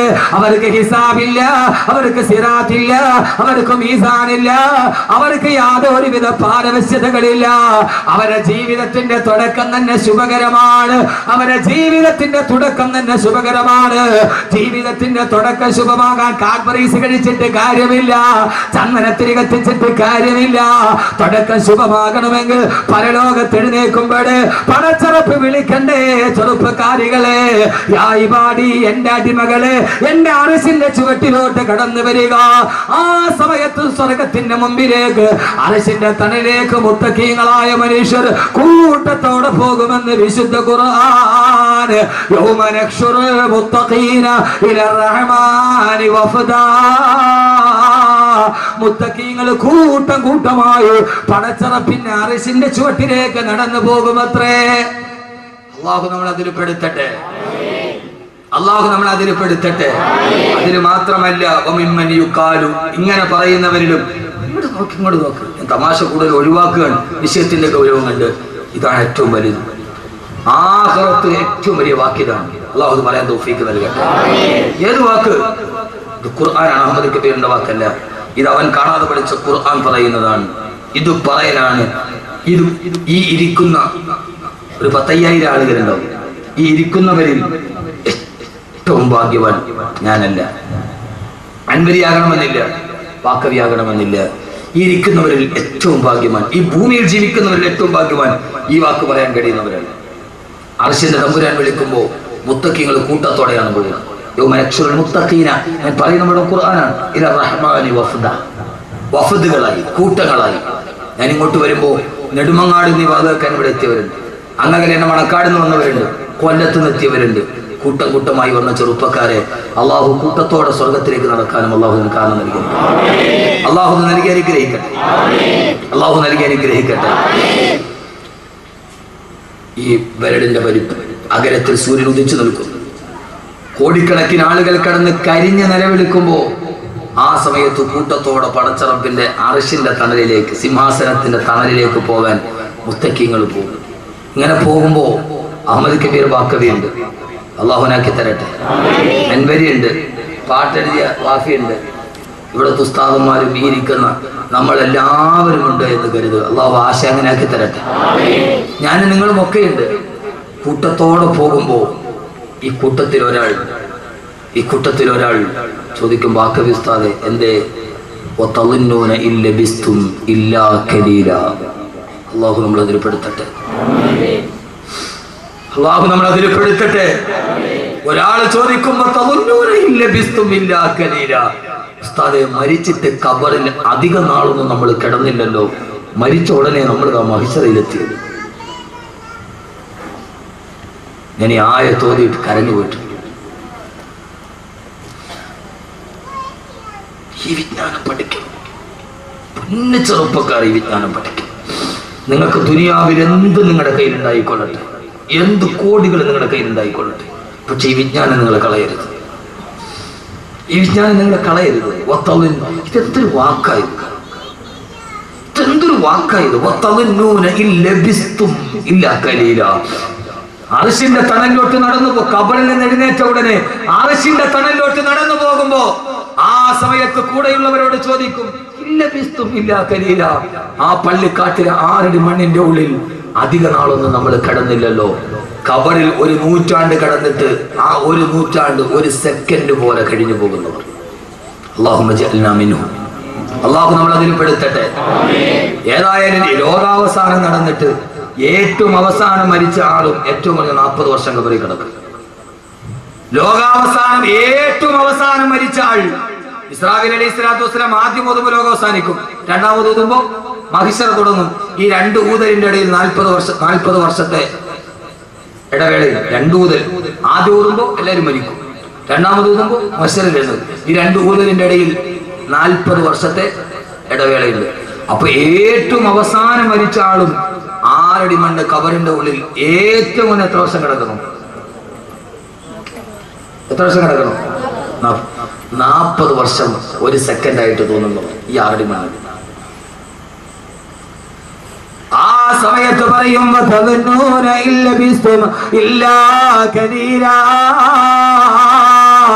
ആരുടെ മണ്ണിൽ കൊണ്ടുപോയി നമ്മളെ വെച്ചിട്ട് അതിന്റെ ഉള്ളിൽ മണ്ണ് മാറിയിട്ട് എല്ലാവരും തിരിച്ചുപോയി. 100 വർഷം കണിയാപുരം പള്ളിയുടെ ഖബർസ്ഥാനിൽ കിടന്നാലും ആ കിടന്ന സമയം 1 സെക്കൻഡ് പോലെ കഴിഞ്ഞു പോകുന്നവർ നാളെ പരലോകത്തത് പറഞ്ഞുകൊണ്ട് സ്വർഗത്തിന്റെ അടിയിലേക്ക് നടന്നു പോകുന്നവർ, അല്ലാഹുവേ അല്ലാഹുവേ അല്ലാഹുവേ ഞങ്ങളെ നീ എതിരെപ്പെടുത്തണേ അല്ലാ. സഹോദരങ്ങളെ, ചിന്തിക്കാത്തതെന്താ? ആ മരണം അടുത്തു വരുമ്പോ ചിന്തിക്കാത്തതെന്താ? അങ്ങനെ ഒരാളായി നമ്മളെ സ്വീകരിക്കാൻ അല്ലാഹുവേ നീ ഞങ്ങൾക്ക് തൗഫീഖ് നൽകണേ തമ്പുരാനെ, തൗഫീഖ് നൽകണേ തമ്പുരാനെ. കഴിഞ്ഞ ദിവസം പെരിന്തൽമണ്ണയിൽ തേലക്കാടടുത്ത് അപകടം നടന്നു. ആ അപകടം നടക്കുന്ന സമയത്ത് ഞാൻ കണ്ണൂരേക്ക് യാത്ര ചെയ്യുകയാണ്. തേലക്കാടുള്ള പ്രവർത്തകരുടെ ഫോണിൽ വിളിച്ചിട്ട് പറഞ്ഞു, ഉസ്താദേ ജുമാ നമസ്കാരം കഴിഞ്ഞിട്ട് ഞാൻ കണ്ണൂരേക്കുള്ള യാത്രയിലാണ്. ഉസ്താദേ തേലക്കാട് അപകടം നടന്ന സ്ഥലമേടെന്നറിയോ? 13 പെൺകുട്ടികളും ആൺകുട്ടികളും പിടഞ്ഞു മരിച്ച മിനിങ്ങാനത്തെ അപകടമില്ലേ? വെള്ളിയാഴ്ചയിൽ അപകടം നടന്ന സ്ഥലത്ത് 3 മാസം മുമ്പ് ഞാനിവിടെ പ്രസംഗിച്ചതാണ്. ആ ആ പ്രസംഗിച്ച ഗ്രൗണ്ടിന്റെ മുമ്പിലാണ് വണ്ടി പോയി തലകീടായി മറിയുന്നത്. അവിടെ വെച്ചിട്ട് ഞാൻ ചോദിച്ചതാണ്, ഈ മണ്ണിൽ നിന്ന് മരിച്ചു വീടില്ലെന്ന് ആർക്കാ ഉറപ്പുള്ളത്? സഹോദരങ്ങളെ, മിനി ബസ് പാഞ്ഞു വരുമ്പോ അത് രണ്ട് സുഹൃത്തിനെ വിളിച്ചിട്ട് പറഞ്ഞു, ഉസ്താദേ സുബാ നമസ്കാരം കഴിഞ്ഞിറങ്ങുമ്പോ പാഞ്ഞു വന്ന മിനി ബസ് മരത്തിലേക്ക് വന്നിടിച്ചിട്ട് തകർന്നു പോയി. ആളുകളെല്ലാവരും കൂടി ഓടി വരുമ്പോ മനുഷ്യരെ പുറത്തെടുക്കാൻ കഴിയുന്നില്ല. തൊട്ടടുത്ത് ജോലി ചെയ്ത രണ്ട് JCB വിളിച്ചു കൊണ്ടുവന്നിട്ട് തകിട് മുഴുവനും പുറത്തെടുക്കുമ്പോ അതിന്റെ ഉള്ളിൽ കിടന്നിട്ട് 15 വയസ്സുള്ള പൊന്നുമോള് നിലവിളിക്കുകയാണ്. കയ്യിൽ പിടിച്ചു വലിച്ചെടുക്കാൻ പറ്റുന്നില്ല. അവളുടെ അരക്കത്തിന് താഴ്ഭാഗത്തേക്ക് ബസിന്റെ ഉള്ളിൽ അവശിഷ്ടത്തിന് കുടുങ്ങിക്കിടക്കുകയാ. അവള് കിടന്ന് നിലവിളിച്ചു 3/4 മണിക്കൂറോളം 10,000 ഓടിക്കൂടിയിട്ട് ധരിച്ചു നിൽക്കാനല്ലാതെ രക്ഷിക്കണേന്ന് നിലവിളിക്കുമ്പോ ഒരു സുന്ദരി പെൺകുട്ടി നിലവിളിക്കുമ്പോ പിടിച്ചു കയറ്റാൻ കഴിയാതെ JCB വന്നിട്ട് തകിടങ്ങട് മാറ്റിയിട്ട് വലിച്ചെടുക്കുമ്പോ ഉസ്താദേ കയ്യിൽ പിടിച്ചു വലിച്ചെടുക്കുമ്പോ അവളുടെ നിലവിളി അവസാനിച്ചിരുന്നു. വലിച്ചെടുത്തപ്പോ അവളുടെ അരയ്ക്ക് മുകളിലോട്ടുള്ള ഭാഗമാണ് വന്നത്, അതിനപ്പുറത്തേക്കുള്ള ഭാഗമില്ല. ബസിന്റെ തകിടിന്റെ ഉള്ളിൽ പെട്ടിട്ട് അരയുടെ ഭാഗത്ത് വെച്ചിട്ട് രണ്ടായിട്ട് മുറിഞ്ഞു പോയ 15 വയസ്സുള്ള പൊന്നുമോളുടെ 3/4 മണിക്കൂർ മുമ്പ് സ്വപ്നം കണ്ട് നടന്നു പോയവേ അവൾ അതിന്റെ ഇടയിൽ 2 കഷണമായിട്ട് ചിതറിത്തെറിക്കുമ്പോ എന്തേ സഹോദരങ്ങളെ പൊട്ടിച്ചിരിച്ചും കൊണ്ടു നീ നടക്കുന്നു. കബറിൽ കടയിൽ കഫൻ തുണി നിന്നെയും നോക്കുന്നു. ആ ബസ്സിലിരുന്നിട്ട് പാരൽ കോളേജിലേക്ക് പോയ കോളേജ് വിദ്യാർത്ഥിനികളാ സീറ്റിലിരുന്നിട്ട് ആടിയും പാടിയും ചിരിച്ചുകൊണ്ട് നടന്നു പോകുമ്പോ പൊട്ടിച്ചിരിച്ചും കൊണ്ട് നീ നടക്കുന്നു. കടയിൽ കഫൻ തുണി നിന്നെയും നോക്കുന്നു. പൊട്ടിച്ചിരിച്ചുകൊണ്ട് നടന്നു പോകുമ്പോ അടുത്ത കടയിലിരുന്നിട്ട് കഫൻ തുണി നിന്നെ നോക്കി ചിരിക്കുകയാണ്. ചാടിക്കളിക്കുന്നാടുമെന്തറിയുന്നു പൊന്നുമോനെ. കൈ ഈ കുറ്റിയിൽ കെട്ടിയിട്ട് ആട്ടുംകുട്ടി കിടന്നിട്ട് ചാടുകയാണ്. ആട്ടുംകുട്ടിക്ക് അറിയില്ലല്ലോ അറക്കാരുള്ള അറവുകാരൻ മറുഭാഗത്ത് കത്തിക്ക് മിനിസം കൂട്ടുന്നുണ്ടെന്ന്. ഇങ്ങനെ ഒരു ആട്ടുംകുട്ടിയല്ലേ നീ? ആ മറുഭാഗത്ത് അറവുകാരൻ കത്തിക്ക് മൂർച്ച കൂട്ടുമ്പോ അറിയാതെ ആടിത്തു നിൽക്കുന്ന ആട്ടുംകുട്ടിയെ പോലെ ഈ ദുനിയാവിൽ ജീവിക്കുമ്പോ ഈ ദുനിയാവിൽ ഏറ്റവും ഒരു ആഗ്രഹം എന്തായിരിക്കണം? ഞാൻ പറയുന്നു, മറ്റൊരാഗ്രഹം ഉണ്ടാവരുത്. ഭാര്യയും മക്കളുമല്ല, പരലോകത്ത് കുടിമാടത്ത് നിന്ന് എഴുന്നേറ്റ് നിൽക്കുമ്പോ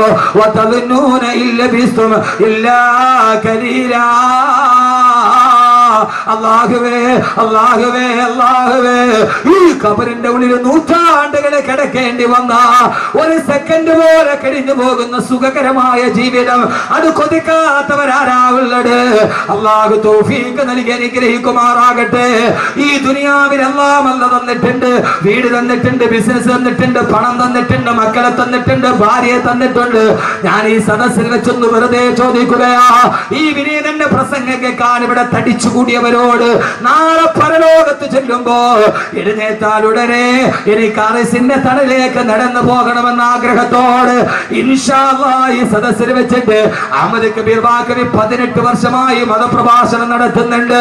അല്ലാഹുവിന്റെ തൗഫീഖ് കൊണ്ട് ഞാനൊരു 4 മാസം മുമ്പ് പെരിന്തൽമണ്ണയ്ക്കുള്ള ഉടമല മക്കാമുറൂസിന് ബഹുമാനായ സമസ്തയുടെ ആലിക്കുട്ടി ഉസ്താദ് അടക്കമുള്ളവരെ സദസ്സിലുണ്ട്, പാണക്കാട് തങ്ങളടക്കമുള്ളവരെ സദസ്സിലുണ്ട്. മൈക്ക് ഓണാണ്, ഞാൻ പ്രസംഗിക്കാൻ പോകുന്നു. തങ്ങളുടെ ഉദ്ഘാടന കർമ്മം തീർന്നു. പ്രസംഗത്തിന് വേണ്ടി സ്വാധ്യക്ഷനെ ക്ഷണിച്ചു. എഴുന്നേക്കാൻ പോകുന്നതിന് മുമ്പ് മൈക്കോണാണ്. 12 വയസ്സുള്ള ഒരു കുട്ടിയുടെ കയ്യിൽ പിടിച്ചിട്ട് ഒരു മനുഷ്യൻ കയറി വന്നിട്ട് പറഞ്ഞു, ഉസ്താദേ എന്റെ കുഞ്ഞിന് 12 വയസ്സായി. 17 ദിവസം മുമ്പ് അവരുടെ തലവേദന വന്ന മദ്രസയിൽ തലചുറ്റി താഴെ വീണു. താങ്ങിയെടുത്ത് പെരിന്തൽമണ്ണ മൗലാന ഹോസ്പിറ്റലിൽ കൊണ്ടുപോകുമ്പോ ഡോക്ടർമാര് പരിശോധിച്ചിട്ട് പറഞ്ഞു, കുഞ്ഞിന് ബ്രെയിൻ ട്യൂമറാ. 17 ദിവസത്തിലധികം ഈ കുഞ്ഞു ജീവിച്ചിരിക്കില്ല. 17 ദിവസത്തിലധികം ഈ കുഞ്ഞു ജീവിച്ചിരിക്കില്ല. കേട്ട ഉമ്മ തളർന്ന് താഴെ വീണു. വാപ്പ പൊട്ടിക്കരച്ചിലായി. അവസാനം ഈ സദസ്സിനെ സാക്ഷി നിർത്തി ഞാൻ പറയുകയാണ്, മഹാന്മാരായ പണ്ഡിതന്മാരും ബഹുമാനപ്പെട്ട തങ്ങന്മാരും ഇരിക്കുന്ന സദസ്സിൽ വെച്ചിട്ട് ആ മനുഷ്യൻ മൈക്കിലൂടെ പറഞ്ഞ പൊടിയ 10,000 കേട്ടടാ. അവിടെ വെച്ച് അദ്ദേഹം ഭാര്യയും ഭർത്താവും കൂടി ഈ തളർന്ന തളർന്നു കിടക്കുന്ന മകന്റെ തലയിൽ കൈവച്ചിട്ട് പറഞ്ഞു ഇൻഷാ അല്ലാഹ് ബാക്കവി ഉസ്താദ് അടുത്ത സദസ്സിൽ വരുമ്പോ അവിടേക്കൊരു സദക്ക് നെയ്യത്താക്കുകയാ ഈ മകന്റെ അസുഖമൊന്ന് ശിവയാകാൻ. സഹോദരങ്ങളെ ആ സദസ്സിൽ വെച്ച് പറഞ്ഞു ഉസ്താദേ മരണം കാത്ത് 17 ദിവസത്തെ ആയുസ് പറഞ്ഞ മോന് 13ാമത്തെ ദിവസം വെന്റിലേറ്ററിൽ നിന്ന് ബോധം തെളിഞ്ഞു. അൽഹംദുലില്ലാഹ് 3 മാസം കഴിഞ്ഞൊരു പ്രശ്നവുമില്ല. പൈസ ഉസ്താദിന്റെ കയ്യിലൊന്ന് ഏൽപ്പിക്കാൻ വേണ്ടി വന്നതാന്ന് പറഞ്ഞ് ആ സദസ്സിൽ നിന്നൊരു സംഖ്യ എന്റെ കയ്യിൽ ഏൽപ്പിച്ചിട്ട് ഏതാണ്ട് 30,000-ത്തിലധികം ആളുകൾ ഞാൻ മഹിഷറ എവിടെയാണെന്ന് പറയുന്നതിന് മുമ്പ് ജീവിതം തുടങ്ങുന്നത് എവിടെയാണ്, ഭൂമിയിലാണോ ആകാശത്താണോ, ആദ്യം വരുന്നത് എവിടെയാണ് പറയുന്നതിന് മുമ്പ് ഈ തിങ്ങിക്കൂടിയ സദസ്സിന്റെ മുമ്പ് ഒരു ടെസ്റ്റ് ആയിട്ട് ഞാൻ ചോദിക്കുകയാ. ഇൻഷാ അല്ലാഹ് 30,000-ത്തിലധികം ആളുകൾ ഈ സദക്കയിൽ പങ്കെടുത്തിട്ടുണ്ട്. മാരകമായ ക്യാൻസർ വന്നിട്ട് ആമാശയം പഴുത്തു മാറിയിട്ട് അവസാനം ഡോക്ടർമാര് തള്ളിയ ഭാര്യയും ഭർത്താവും പോലും ഹജ്ജ് കഴിഞ്ഞിട്ട് തിരിച്ചു വന്നത് ഈ സദക്കയുടെ ബറക്കത്ത് കൊണ്ടാ. കാരണം എന്താ, ബാക്കവി ഇവിടെ പറഞ്ഞിട്ട് നാളെ ഞാൻ മലപ്പുറം ജില്ലയിൽ, നാളെ ഞാൻ കരുനാഗപ്പള്ളിക്കടുത്ത് ക്ലാപ്പനയിലാണ്. ഈ കണിയാപുരത്ത് കിടന്ന് നിങ്ങൾ ഉറങ്ങിയാലും 10,000 നിങ്ങൾക്ക് വേണ്ടി ആമീൻ പറയും. എത്ര ആളുകളാ കഴിഞ്ഞ ആലുവയിലെ വാർഷിക പ്രഭാഷണത്തിൽ 1,00,000 യാസീൻ ഓതിയിട്ട് ദുആ ചെയ്തപ്പോ അല്ലാഹുവേ എന്റെ സദസ്സിൽ പല നിയ്യത്തുകൾ വെച്ചിട്ട് നേർച്ചയാക്കിയ ആരൊക്കെയുണ്ടോ അവരെ ഹലാലായ മുറാദുകളെ ഹാസിലാക്കണമെന്ന് പറഞ്ഞപ്പോ കേരളത്തിന്റെ അകത്തും പുറത്തുമുള്ള ലക്ഷക്കണക്കിന് ആളുകൾ ആമീൻ പറഞ്ഞ സദസ്സ്, അതിന്റെ ബറക്കത്ത് കൊണ്ടാണ് ഈ കാര്യങ്ങൾ നടക്കുന്നത്. ഇൻഷാ അല്ലാഹ് ഈ സദസ്സിൽ നിന്ന് ആരെങ്കിലും ഉസ്താദേ ഈ സദസ്സിന്റെ തുടക്കക്കാരനായി വാഫി കോഴ്സ് പഠിപ്പിക്കാൻ, ഈ കരിങ്കലിനെ കരയിപ്പിച്ച വിജ്ഞാനം പഠിപ്പിക്കാൻ, അടുത്ത കുട്ടികൾക്ക് കിടക്കണമെങ്കിൽ, അവർക്ക് ദറസ് പഠിക്കണമെങ്കിൽ, അവർക്ക് ഖുർആൻ ഓതണമെങ്കിൽ ഒരു വലിയ കെട്ടിടം കൂടി സ്ഥാപിക്കേണ്ടതുണ്ട്. ഈ സംഘാടകർക്ക് വലിയൊരു ആഗ്രഹവുമുണ്ട്. ഇൻഷാ അല്ലാഹ് ആ സംരംഭത്തിലേക്ക് ഏതാണ്ട് 43 ലക്ഷം രൂപ ചെലവ് വരുന്ന ആ സംരംഭത്തിലേക്ക് ആദ്യമായിട്ട് ആദ്യത്തെ ആളായി ഇൻഷാ അല്ലാഹ് ഞാൻ മരിച്ചാലും മണ്ണിന്റെ അടിയിൽ ഞാൻ പോയാലും എനിക്ക് കിട്ടുന്ന ഒരു സദഖ അല്ലാഹുവേ സ്വീകരിക്കണേ എന്ന നിയ്യത്തോട് ഏതാഗ്രഹം മനസ്സിൽ വെച്ചിട്ടാണോ അല്ലാഹു അതിനെ സ്വീകരിക്കുമാറാകട്ടെ. ഇവിടെ വെച്ച് വാഗ്ദാനം ചെയ്തിട്ട് 1, 2, 3, 4 ഭാഗമായിട്ട് കൊടുത്താൽ മതി. അല്ലാഹു സ്വീകരിക്കുമാറാകട്ടെ. ഒരു 66,666 രൂപ, സാധാരണ 6,666 ഞാൻ ചോദിക്കാറുണ്ട്. 66,666 രൂപ ഈ സദസ്സിൽ വെച്ചൊന്ന് വാഗ്ദാനം ചെയ്യാൻ അല്ലാഹുവിന്റെ റസൂൽ ചോദിച്ചാൽ ആദ്യമായിട്ട് പറയുന്നത് ഹബീബായ നബി മുഹമ്മദ് മുസ്തഫ, ഹബീബായ നബി മുഹമ്മദ് മുസ്തഫ, ഹബീബായ നബി മുഹമ്മദ് മുസ്തഫ സല്ലല്ലാഹു അലൈഹി വസല്ലം ചോദിച്ചാൽ ആദ്യമായിട്ട് ഒരാൾ പറയും അനയാ റസൂലല്ലാഹ്, ഞാൻ തരാ നബിയേ, ഞാൻ തരാ നബിയേ. ആ സമയത്ത് എഴുന്നേറ്റ് നിൽക്കും ബഹുമാനപ്പെട്ട സയ്യിദുനാ ഉസ്മാൻ ബിൻ അഫ്ഫാൻ റളിയല്ലാഹു തആല അൻഹു. യഹി ഇന്തിഹാ ഹേ യഹി ഇബ്തിദാ ഹേ യഹി റാസ്താ ഹേ യഹി റഹ്റുമാ ഹേ യഹി ഇബ്തിദാ ഹേ, ഇതാണ് തുടക്കം. യഹി ഇന്തിഹാ ഹേ, ഇവിടെയാണ് ഒടുക്കം. യഹി റാസ്താ ഹേ, ഇതാണ് വഴി, ഇതാണ് പാത, ഇതിലൂടെയാണ് സ്വർഗത്തിന്റെ പാത. ഈ സ്വർഗത്തിന്റെ പാത വെട്ടിത്തെളിച്ച നാളെ ഞാൻ ജനകോടികൾ പരലോകത്ത് പരിഭ്രാന്തിയോടെ നിറഞ്ഞു നിൽക്കുമ്പോ എന്റെ ബുറാക്കിന്റെ മുകളിൽ ഞാൻ കടന്നു വരുമെന്ന്, എന്റെ ബുറാക്കിന്റെ മുകളിൽ ഞാൻ കടന്നു വരുമ്പോ എന്റെ തൊട്ടു മുമ്പിൽ എന്റെ ഒട്ടകപ്പുറത്തുണ്ടാകും എന്റെ പൊന്നുമോള് ബീവി ഫാത്തിമ. അല്ലാഹുവിന്റെ റസൂൽ പറയുകയാ, എന്റെ തൊട്ടു മുമ്പിൽ എന്റെ ഒട്ടകപ്പുറത്ത് എന്റെ കരളിന്റെ കഷണമേ ഫാത്തിമ, എന്റെ ജീവിതത്തിന്റെ വാത്സല്യമേ ഫാത്തിമ, എന്റെ പൊന്നുമോള് ഫാത്തിമ ഉണ്ടാകും. എന്റെ വലതു ഭാഗത്ത് അബൂബക്കർ ഉണ്ടാവും, എന്റെ ഇടതു ഭാഗത്ത് ഉമർ ഉണ്ടാവും, എന്റെ തൊട്ടുപുറകിലതാ അല്ലാഹു അക്ബർ അല്ലാഹു അക്ബർ അല്ലാഹു അക്ബർ അല്ലാഹു അക്ബർ അല്ലാഹു അക്ബർ അല്ലാഹു അക്ബർ എന്ന ബാങ്കം വിളിച്ചുകൊണ്ട് എന്റെ തൊട്ടുപുറകിൽ എന്റെ ബിലാൽ ഉണ്ടാകുമെന്ന്, എന്റെ കറുത്തവനായ ബിലാൽ, എന്റെ കറുത്ത ബിലാൽ. ആ ബിലാൽ ബാങ്കം വിളിച്ചുകൊണ്ട് എന്റെ പുറകിൽ വരുമ്പോ ഈ ദുനിയാവില് ബാങ്ക് കേട്ടപ്പോ ആരൊക്കെയാണോ പള്ളിയിലോട്ട് കടന്നു വന്നത്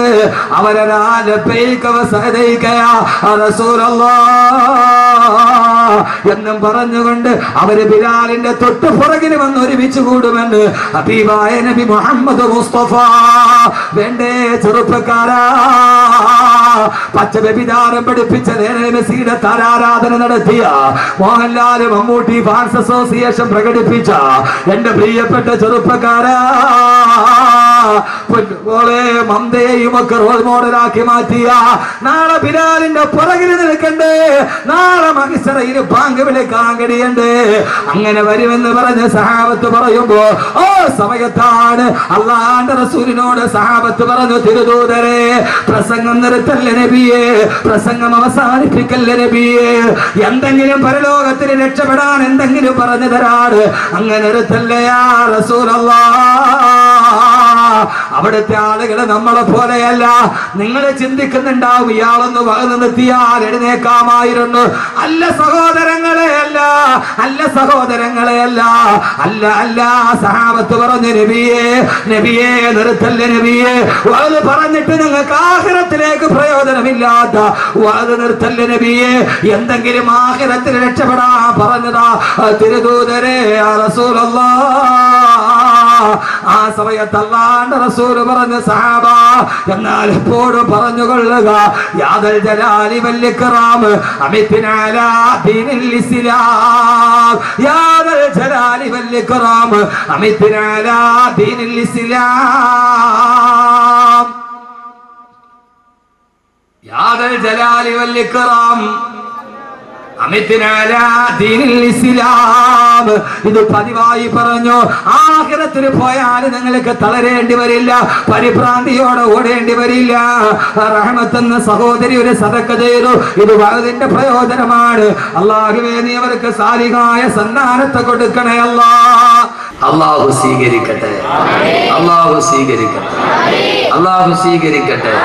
എന്റെ പൊന്നുമോനെ, പരലോകത്ത് എഴുന്നേറ്റ് വെക്കുമ്പോ എന്തെങ്കിലും ഒക്കെ വേണം.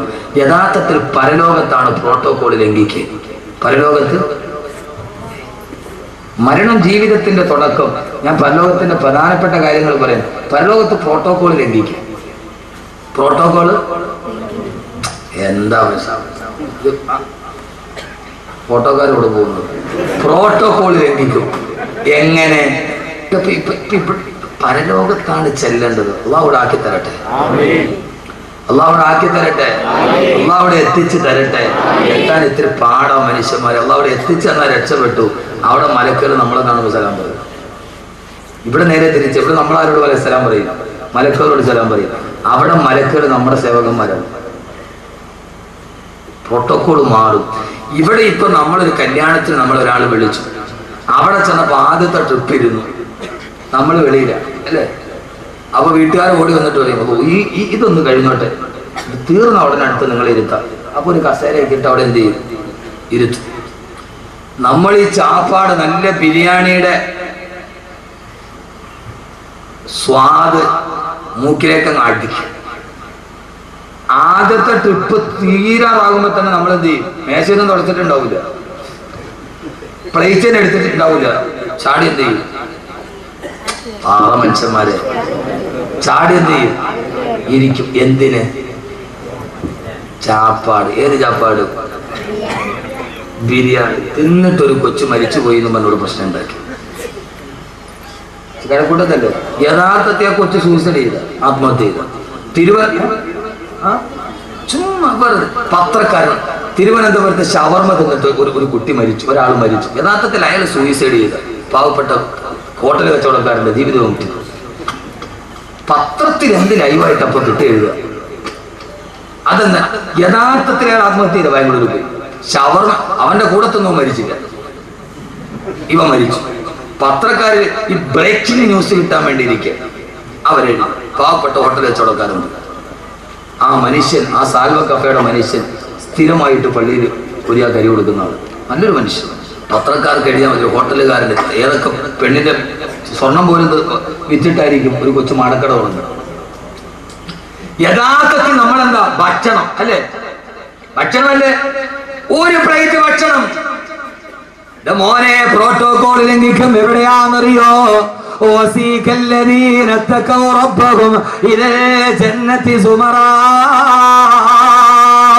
അള്ളാഹുവിന്റെ വിശുദ്ധമായ സ്വർഗത്തിന്റെ മുമ്പിലെത്തുമ്പോ ആ സ്വർഗത്തിന്റെ ഭക്ഷണങ്ങൾ മുഴുവനും വിളമ്പി വെച്ചിട്ട് അള്ളാഹു മുത്തഖീങ്ങളോട് പറയും, ഇവിടേക്ക് വാ, ഇതാ നിങ്ങൾക്കുള്ള ഭക്ഷണം ഇവിടെ ഒരുക്കി വെച്ചിരിക്കുകയാണ്. ആ സമയത്ത് സ്വർഗത്തിലെ ഭക്ഷണങ്ങൾ ഒരുക്കി വെച്ചിരിക്കുമ്പോ സ്വർഗത്തിൽ കയറുന്നവൻ ആദ്യം കൊടുക്കുന്ന ഭക്ഷണം ഏതെന്ന് നബിയോട് ചോദിച്ചപ്പോ അള്ളാഹുന്റെ റസൂല് പറഞ്ഞു, പൊരിച്ച മീനിന്റെ കരളാണ് സ്വർഗത്തിലെ ആദ്യ ഭക്ഷണമെന്ന് ഹബീബായ നബി മുഹമ്മദ് മുസ്തഫ. സ്വർഗത്തിലേക്ക് കയറിയാൽ ആദ്യം കിട്ടുന്ന ഭക്ഷണം മീനിന്റെ പൊരിച്ച കരളാണെന്ന് നബി മുഹമ്മദ് മുസ്തഫ. ആ സ്വർഗത്തിലെ ഭക്ഷണം മുഴുവനും വിളമ്പി വെച്ചിട്ട് അള്ളാഹു മുത്തഖീങ്ങളോട് പറയും, ഇവിടേക്ക് വാ, ഇവിടേക്ക് വാ. ആ സമയത്താണ് സ്വർഗത്തിലെ ഭക്ഷണങ്ങൾ മുന്നിൽ കണ്ടാലും മുത്തഖീങ്ങൾ ആദ്യം കഴിക്കാൻ ചാടി കയറില്ല.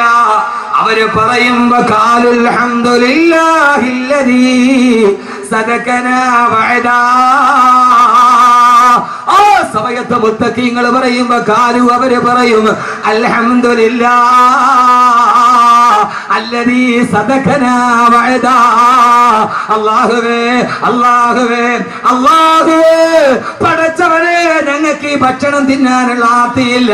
അൽഹംദുലില്ലാഹ്, ഇതെല്ലാം ഞങ്ങൾക്ക് ഒരുക്കി വെച്ച റബ്ബേ, അൽഹംദുലില്ലാഹ്. ഇവിടെ തിന്നിട്ടാണ് അൽഹംദുലില്ലാഹ് പറയുക. സ്വർഗത്തിൽ കാണുമ്പോൾ അപ്പൊ പിന്നെ ആക്രാന്തമൊന്നുമില്ല. സ്വർഗത്തിലെ ഭക്ഷണം കണ്ടാലും ആക്രാന്തം തോന്നാല് അൽഹംദുലില്ലാഹ്, പടച്ചവനെ, ഞങ്ങൾ ഈ ദുനിയാവിൽ ചെയ്തതിനൊക്കെ കിട്ടിയല്ലോ അല്ലാഹുവേ. കൈ കിടന്ന ഈ ബ്രേസ്ലെറ്റും കമ്മലും ഒക്കെ ഊരിക്കൊടുത്തിട്ട് ചിലപ്പോ ഞങ്ങളെ പൊട്ടിന്ന് വിളിക്കുന്നവരുണ്ടാവും. പടച്ചവനെ, അവിടെ പറയാം അൽഹംദുലില്ലാഹ്. അള്ളാഹുവിനാക്കി തരട്ടെ, അള്ളാഹുവിനാക്കി തരട്ടെ, അള്ളാഹു അങ്ങനെ ആക്കി തരട്ടെ. അതിനെന്ത് ചെയ്യണം? ഈ ഭൂമിയിൽ എങ്ങനെ ജീവിക്കാൻ കഴിയണം? ഈ ഭൂമിയിൽ എങ്ങനെ ജീവിക്കാൻ കഴിയണം? നാളെ സ്വർഗത്തിലെത്തണ്ടേ? അങ്ങനെയുള്ള ജീവിതം ഈ ഭൂമിയിൽ ജീവിക്കാൻ കഴിയണം.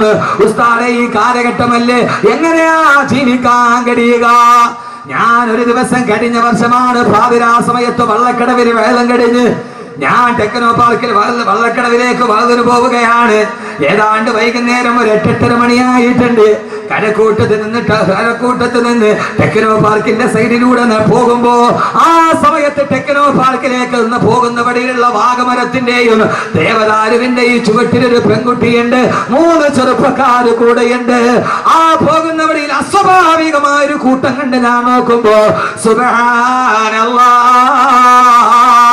കണ്ട കാഴ്ച ഈ സദസ്സിൽ വെച്ച് പറയാൻ കഴിയുന്നതല്ല. വിവര സാങ്കേതിക വിദ്യയുടെ വിദൂര സാധ്യതകൾ മുഴുവനും നിന്റെ ഗ്രാമത്തിന്റെ പടിവാതിൽ എത്തി നിൽക്കുമ്പോ ടെക്നോ പാർക്ക്, സൈബർ കഫേയും ഇൻഫോസിസ് പാർക്കും നിന്റെ മുമ്പിൽ ഏറ്റവും വലിയ പരീക്ഷണത്തിന്റെ വാതായനങ്ങൾ തുറക്കുമ്പോ പെങ്ങളെ മയങ്ങിപ്പോകരുത്. ഏതാണ്ട് 4 നൂറ്റാണ്ട് പഴക്കമുള്ള ഇസ്ലാമിക നാഗരികതയുടെ കളിത്തൊട്ടിൽ ജനിച്ചു വീണിട്ട് എന്റെ പ്രിയപ്പെട്ട പെങ്ങളെ, ഈ ആധുനികതയുടെ വിളിച്ചോട്ടം നിന്നെ പേടിപ്പിക്കരുത്. എന്റെ പ്രിയപ്പെട്ട ചെറുപ്പക്കാരാ, ഈ ദുനിയാവ് നിന്റെ മുമ്പിൽ വന്ന് നിൽക്കുമ്പോ ഈ ദുനിയാവ് നിന്നെ പേടിപ്പിക്കാൻ പാടില്ല. ഇന്നമ ദുനിയാ ഫനാഉ ലൈസ ലിദുനിയാ ഖുബൂർ ഇന്നമ ദുനിയാ കബൈതുൻ നസജതുൽ അൻകബൂർ. ഈ ദുനിയാവ് ചലന്തിയുടെ വല പോലെയാണ്, ഏത് സമയത്ത് നഷ്ടപ്പെട്ടു പോകുന്ന ദുനിയാവാണ്. പെങ്ങളെ, പാതിരാ സമയത്ത് കടന്നു വരുന്ന ചാനലുകാരന്റെ മുമ്പ് മിടുക്കിയാവാനും ആരോ വാഗ്ദാനം ചെയ്ത 10 പവന്റെ സ്വർണത്തിന് വേണ്ടി നിന്റെ ഉടുതുണി വലിച്ചെറിയല്ല പെങ്ങളെ.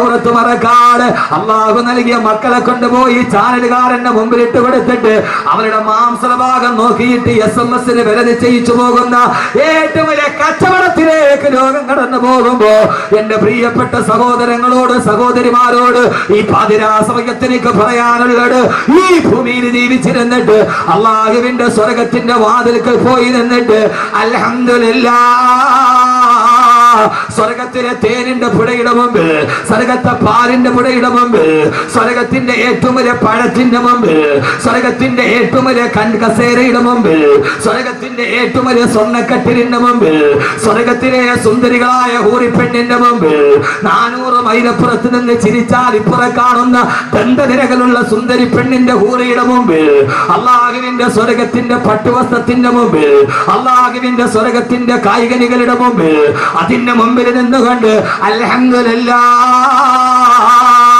ഈ ദുനിയാവിൽ കിട്ടുന്ന ഏറ്റവും വലിയ ഭാഗ്യം പടച്ചറപ്പിന്റെ സ്വർഗത്തിന്റെ വാതിൽ പിടിച്ചിട്ട് അൽഹംദുലില്ലാഹ് എന്ന് പറയാൻ കഴിയല. എന്തേ പെങ്ങളെ പറയാൻ കഴിയില്ല? ഫിറൗനിന്റെ കൊട്ടാരത്തിന്റെ നടുവിലല്ലേ ആസിയ ബീവി ജീവിച്ചിരുന്നത്? ആസിയ ജീവിച്ചത് എവിടെയാ? ടെക്നോ പാർക്ക് ഇൻവോയ്സസ് ഒക്കെ കിടക്കട്ടെ, അതിന്റെ മുമ്പിൽ ജീവിച്ചിട്ട് ഈമാനോടെ ജീവിച്ച് സ്വർഗത്തിന്റെ വാതിൽ തുറക്കണം. അല്ലാഹു തൗഫീഖ് നൽകട്ടെ. ആമീൻ പറ മച്ചന്മാരെ. അടുത്ത സമയായോ? സമയായോ? ഇല്ലേ? പിന്നെന്താ ഇങ്ങനെ ഇരിക്കുന്നത്? സമയം നിർത്തണോ? മോനെ ഫിറൗന്റെ കൊട്ടാരത്തിനാണ് ഇസ്ലാമിക ലോകത്തിലെ ഏറ്റവും വലിയ ചരിത്രം ഉണ്ടായത്. ഉസ്താദ് ഇപ്പൊ എങ്ങനെയാ? ഇപ്പൊ ഇതല്ലേ കാലം? ഏത് കാലം?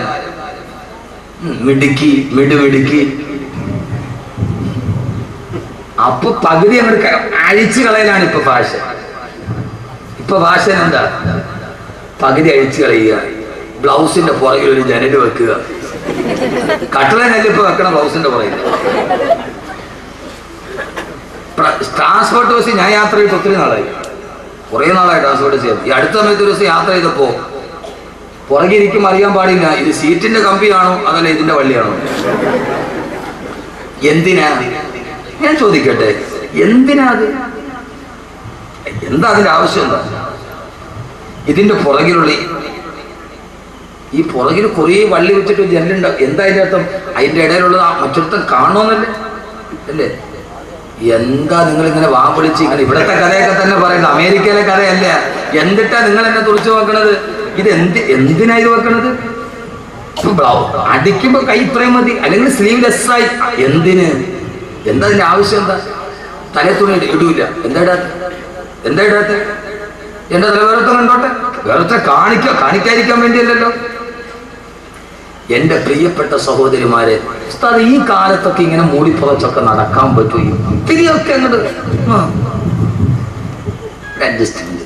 മോളെ ഫിറൗന്റെ കൊട്ടാരത്തിലാണ് ലോകത്തിലെ ഏറ്റവും വലിയ അത്ഭുതം നടന്നത്. ആരാ ഫിറൗൻ? കരയിലിരുന്ന് വ്യഭിചരിച്ചിട്ട് കൊതിനീരാണ് കടലിൽ കിടന്ന് വ്യഭിചരിച്ച ആളാണ് ഫിറൗൻ. കരയിലിരുന്ന് വ്യഭിചരിച്ചിട്ട് കൊതിനീരാന്നിട്ട് കടലിൽ പോയി വ്യഭിചരിച്ച ആളാണ് ഫിറൗൻ. അതാ ഫിറൗൻ. കരയിൽ നിന്ന് വ്യഭിചരിച്ചിട്ട് ഫിറൗന് കൊതി തീർന്നില്ല. പൊന്നുമോനെ കടലിന്റെ മുകളില് കിടപ്പ് മറിയുണ്ടായി. പോപ്പ് ഗായിക മറഡോണയ്ക്ക് ബുർജ് ദുബൈയിൽ ഏറ്റവും വലിയ രമ്യഹർമ്മമുണ്ട്. അവളുടെ ബെഡ്റൂമിന്റെ ഗ്ലാസ് മാറ്റിയാൽ, കടലിന്റെ അടിത്തട്ടില് ബെഡ്റൂം പണിതിട്ട് ഗ്ലാസ് മാറ്റിയാൽ, ഗ്ലാസിന്റെ കട്ടൻ മാറ്റിയാൽ മറഡോണ എന്ന് പറയുന്ന പോപ്പ് ഗായിക കടലിന്റെ അടിയിലൂടെ നീന്തി തുടിക്കുന്ന ഡോൾഫിനെയും സ്രാവിനെയുമാണ് കാണുക. ഗ്ലാസ് ഇട്ട് മറച്ച ബെഡ്റൂമിലാണ് മറഡോണ കിടക്കുക. മഡോണ പോപ്പ് ഗായിക മഡോണ റളിയല്ലാഹു അൻഹ എന്ന് പറയല്ലേ, പോപ്പ് ഗായിക മഡോണ. എന്തേ മോനെ, അവിടെ അസ്രായീൽ വരില്ലേ? ബുർജ് ദുബൈയിലെ കടലിന്റെ അടിയിലെ ബെഡ്റൂമിലെ മഡോണയുടെ റൂഹ് പിടിക്കാൻ എന്തേ അസ്രായീൽ വരില്ലയോ? ഏറ്റവും വലിയ ഹോട്ടലുകൾ, ഞാൻ ഇന്നത്തെ കാര്യമാണ് നാളത്തെ കാര്യമാണ് പറയുന്നത്, കടലിന്റെ മുകളിലാണ് അല്ലേ? എല്ലായിടത്തും കോവളത്തോടെയൊക്കെ ഇതിന്റെ മുകളിൽ ഒരു രാത്രി ഹൗസിംഗ് ബോട്ടില്. എന്തിനാ മോനെ കടലിന്റെ മുകളിൽ ബോട്ട്, ഹൗസിംഗ് ബോട്ട് എന്തിനാ? അഫ്ളൽ ദിക്റല്ലാണ്. എന്താ അവിടെ മുഹ്യിദ്ദീൻ റാത്തിബ് നടത്താന്? അവിടെ കാര്യം കളി വേറെയാ മോനെ, അവിടെ കാര്യം വേറെയാ മോനെ. ഇത് ലോകത്ത് ആദ്യമായിട്ട് പരീക്ഷിച്ചതാരാ? അതൊരു വിനോദസഞ്ചാരം എന്ന രീതിയിൽ മാന്യതയുള്ള യാത്രയ്ക്കാണെങ്കിലും ഓക്കെ. ഞാനത് ഒരു ബിസിനസ്, അവന്റെ കുടുംബത്തിന്റെ വരുമാനം നിരാകരിക്കുന്നില്ല. അതൊരു ടൂറിസം, ഒരു രാജ്യത്തിന്റെ വരുമാനം, അവന്റെ കുടുംബത്തിന്റെ ഹലാലായ വരുമാനം. ടൂറിസം ഹറാമൊന്നുമല്ല. പക്ഷെ അത് ഉപയോഗിക്കുന്നത് വേറൊന്നിനാണെങ്കിൽ അത് ലോകത്താദ്യം തുടങ്ങിയത് പോട്ടി ഹോട്ടൽ ലോകത്താദ്യം തുടങ്ങിയത്. ഇങ്ങോട്ട് നോക്ക് മനുഷ്യന്മാരെ, എന്താ നിങ്ങൾ കരുതണത്? പോട്ടി ഹോട്ടൽ ലോകത്താദ്യമായിട്ട് തുടങ്ങിയത് ഫിറഔനാണ്. എന്താ നിങ്ങൾക്ക് അറിയാൻ വയ്യാത്തത്? എന്താ നമ്മൾ കുടിക്കുന്ന ഈ സാധനം ഉണ്ടല്ലോ സുലൈമാനി, ഇതിന് സുലൈമാനി എന്ന് പേര് വരാൻ കാരണം എന്താ? സുലൈമാൻ നബിയാണ് ഇത് കണ്ടുപിടിച്ചത്. അതുകൊണ്ടാണ് അറബികൾ ഇന്ന് സുലൈമാനി കഴിക്കും. അറബികൾ പാൽച്ചായ കുടിക്കുന്നുണ്ടോ? സുലൈമാനി എന്ന് പേര് വരാൻ കാരണം ഇത് സുലൈമാൻ നബി ഇത് യുദ്ധത്തിന് പോയി ക്ഷീണിച്ചിരുന്നപ്പോ ഒരു ഇലയെടുത്ത് വെള്ളത്തിലിട്ട് കുടിച്ചു, ക്ഷീണം മാറി. അപ്പൊ ഇത് നല്ലതാണെന്ന് തോന്നി, പിന്നെ അത് പരിചയിച്ചു. ആ ഇലയായിരുന്നു തേയില. അതുകൊണ്ടാണ് സുലൈമാനി എന്നതിന് പേര് വന്നത്. അറബികൾ ഒറിജിനൽ സുലൈമാനിയാണ്. പാലൊഴിച്ചിട്ട് ചായ കുടിച്ചാൽ കഫക്കെട്ടുണ്ടാവും. അതുകൊണ്ട് അറബികൾ പാലൊഴിച്ചിട്ട് ചായ കുടിക്കാത്ത. മനസ്സിലായോ?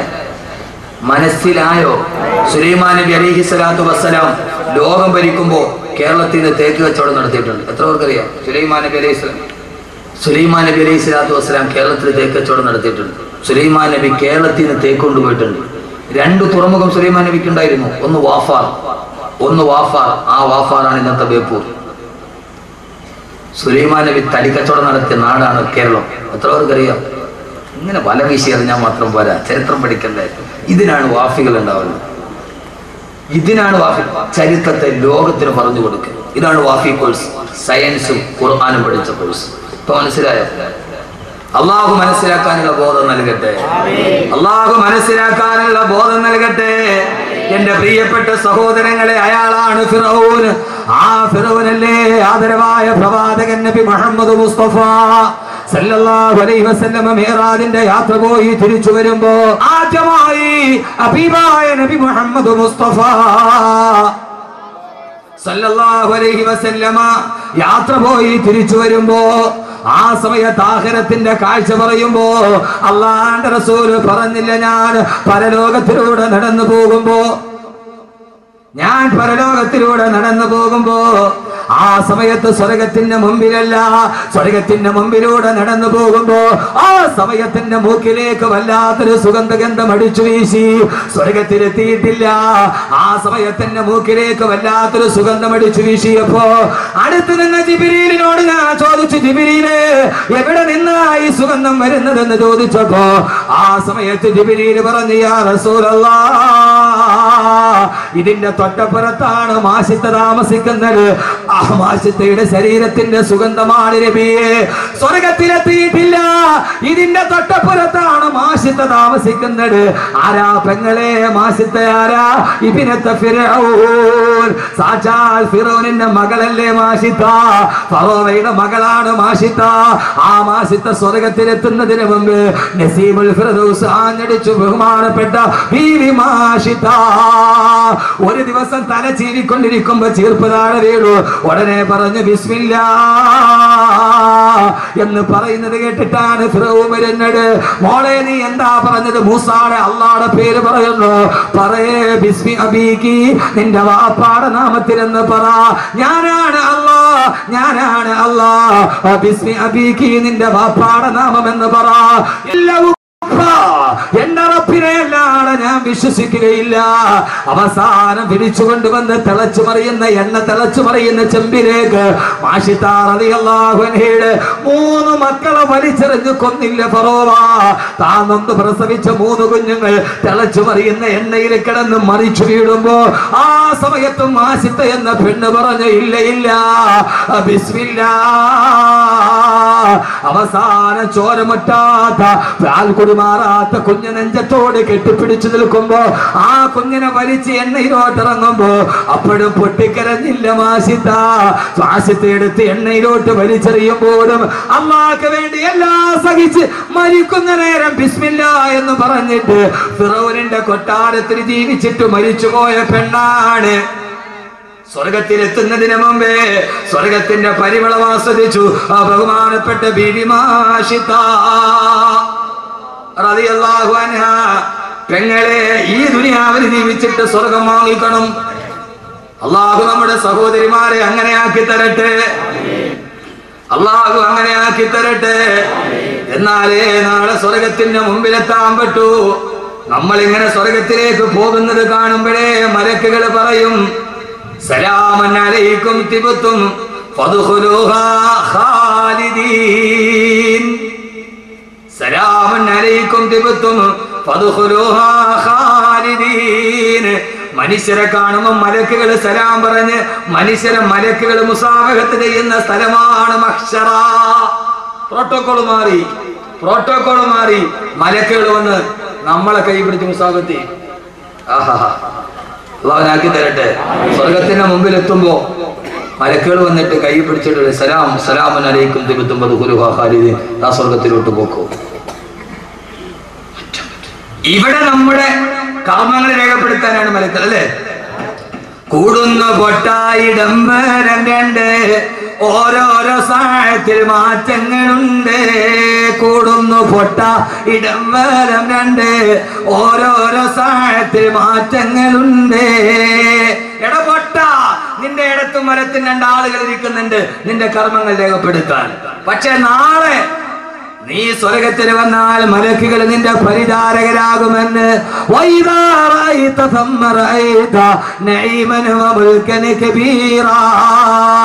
മലക്കുകള് അള്ളാന്റെ റസൂല് പറഞ്ഞു നാളെ സ്വർഗലോകം രാജസദസ്സാണെന്ന് വിശുദ്ധ ഖുർആൻ.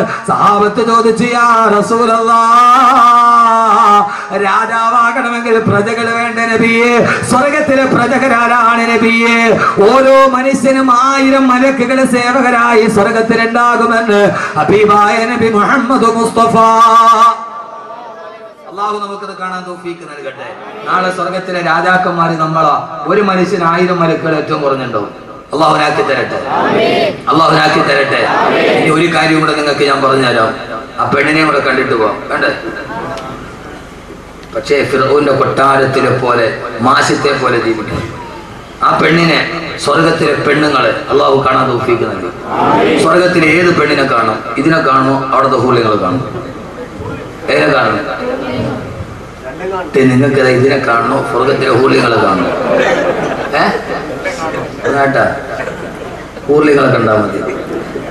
നിങ്ങളെ വേണ്ട. എന്തിനീ പഹയന്മാർക്ക് വേണ്ടി സ്വർണ്ണം ഇങ്ങനെ വെച്ചിരുന്ന? നിങ്ങളെ വേണ്ട. പക്ഷേ സഹോദരിമാരെ, അല്ലാഹുവിന്റെ റസൂൽ പറഞ്ഞു നാളെ സ്വർഗത്തിലെ ഹൂറിങ്ങളെക്കാൾ 70,000 ഇരട്ടി സൗന്ദര്യം അന്ന് ഈ ദുനിയാവിലെ പെണ്ണിനാണെന്ന് നബി മുഹമ്മദ് മുസ്തഫ. ഹൂറിങ്ങളായ പെണ്ണുങ്ങളെക്കാൾ 70,000 ഇരട്ടി സൗന്ദര്യം ദുനിയാവിലെ പെണ്ണിനുണ്ടെന്ന് നബി മുഹമ്മദ് മുസ്തഫ സല്ലല്ലാഹു അലൈഹി വസല്ലം. അപ്പാരെ കാണണം? ഊലികളായ പെണ്ണിനേക്കാൾ 70,000 ഇരട്ടി സൗന്ദര്യം എന്ന സാധാരണ പെണ്ണിനാണ്. നല്ല സന്തോഷത്തോടെ ജീവിച്ചു മരിച്ചു പോയ ഭാര്യയും ഭർത്താവുമാണെങ്കിൽ അതേ ഭാര്യയും ഭർത്താവും സ്വർഗത്തിൽ ഒരുമിച്ച് കൂടും. അപ്പൊ ഊലികളേക്കാൾ 70,000 ഇരട്ടി സൗന്ദര്യം ഉണ്ടായിരിക്കും. ആർക്ക്? നമ്മുടെ സുബൈദാക്ക്, നമ്മുടെ വിയാത്തുമില്ല. അള്ളാഹു അങ്ങനത്തെ ഭാര്യ ഭർത്താക്കന്മാരാക്കി തരട്ടെ. ഭൂമിയിൽ നന്നായിട്ട് സന്തോഷത്തോടെ ജീവിക്കുക. ഇത് ജീവിതത്തിന്റെ തുടക്കം മരണശേഷമാണ്. സ്വർഗം എന്ന് പറയാൻ നിങ്ങൾക്കറിയാവല്ലോ. വലക്കും ഫീഹാ മാ തസ്തഹി അൻഫുസുകും, കിളക്കണ്ട പൂട്ടണ്ട വെയിൽ കൊള്ളണ്ട, നിനക്കുള്ളതൊന്നും തന്നെ നീ അറിയണ്ട. കിളക്കണ്ട പൂട്ടണ്ട വെയിൽ കൊള്ളണ്ട, നിനക്കുള്ളതൊന്നും തന്നെ നീ അറിയണ്ട. സ്വർഗത്തിൽ പോയാൽ കിളക്കണ്ട, അധ്വാനിക്കണ്ട, വേർക്കുക പോലും ചെയ്യണ്ട. നിനക്ക് എന്തൊക്കെ ആവശ്യമുണ്ടോ അതെല്ലാം നിന്റെ കൺമുമ്പിലെത്തും. വലക്കും ഫീഹാ മാ തസ്തഹി അൻഫുസുകും. ആ സ്വർഗത്തിൽ ഇരുന്നിട്ട് നിങ്ങൾ എന്താഗ്രഹിച്ചാലും നിങ്ങളുടെ ആഗ്രഹങ്ങൾ നിറവേറപ്പെടും. എന്താഗ്രഹിച്ചാലും നടക്കുന്ന സ്വർഗത്തിൽ പോലും ഭാര്യയും ഭർത്താവും യതനാസഊന ഫീഹാ, ആ സ്വർഗത്തിൽ നിന്ന് വഴക്ക് കൂടുമെന്ന് വിശുദ്ധ ഖുർആൻ. ഇതാണ് ആണും പെണ്ണും, ഭാര്യയും ഭർത്താവും. എല്ലാം കിട്ടുന്ന സ്വർഗത്തിലാണെങ്കിലും യതനാസഊന ഫീഹാ, അതിനകത്തിരുന്നിട്ട് ഭാര്യയും ഭർത്താവും തമ്മിൽ പിണങ്ങും. അതിനകത്തിരുന്ന് പിണങ്ങും. ഞാൻ എന്റെ വിഷയം പറയാനുള്ള സമയം എനിക്കില്ല, പെട്ടെന്ന് ഞാൻ പറയുക. അതുകൊണ്ട് ഈ ദുനിയാവിലെ ഇണക്കങ്ങളും പിണക്കങ്ങളും ഒക്കെ മാറ്റിവെച്ച് ഇണക്കത്തോടെ ജീവിക്കും. അള്ളാഹുനാക്കി തരട്ടെ. അവിടെയാണ് യതൂഫ് അലൈഹിം ഖിൽമാനുൻ, അവിടെയാണ് മക്കൾ നമ്മുടെ ചാരത്തുണ്ടാവുക, ഉപ്പ നമ്മുടെ ചാരത്തുണ്ടാവുക. കുടുംബസമേതം സ്വർഗത്തിലിരിക്കാൻ കഴിയുന്ന സ്വർഗത്തിലാണ്. അള്ളാഹു നമ്മൾ അവിടെ എത്തിക്കട്ടെ. അള്ളാഹു നമ്മളെ അവിടെ എത്തിക്കട്ടെ. അങ്ങനെ ഹൂറിലീങ്ങളായ ഭാര്യമാരെ നൽകുമ്പോ ആ ഭാര്യമാരുമായി വെള്ളിയാഴ്ച ദിവസം സ്വർഗത്തിന്റെ അങ്ങാടിയിലൂടെ സ്വർഗവാസികൾ ചുറ്റി നടക്കും. ആ സമയത്തൊരു മന്ദമാരുതൻ അടിച്ചു വീശുമ്പോ ധാരാളം വൈഡൂര്യരത്നങ്ങൾ ആ സ്വർഗവാസികളുടെ മുഖത്തേക്ക് വന്ന് പതിക്കുമ്പോ വൈകുന്നേരം വീട്ടിലേക്ക് വരുമ്പോ ഹൂറിലീങ്ങളായ ഭാര്യമാര് ചോദിക്കും, അത്രേ രാവിലെ പോയപ്പോ നിങ്ങൾക്ക് ഇത്രയും വലിയ സൗന്ദര്യമില്ലല്ലോ, ഇന്ന് തിരിച്ചു വന്നപ്പോ വല്ലാത്ത സൗന്ദര്യമാണല്ലോ.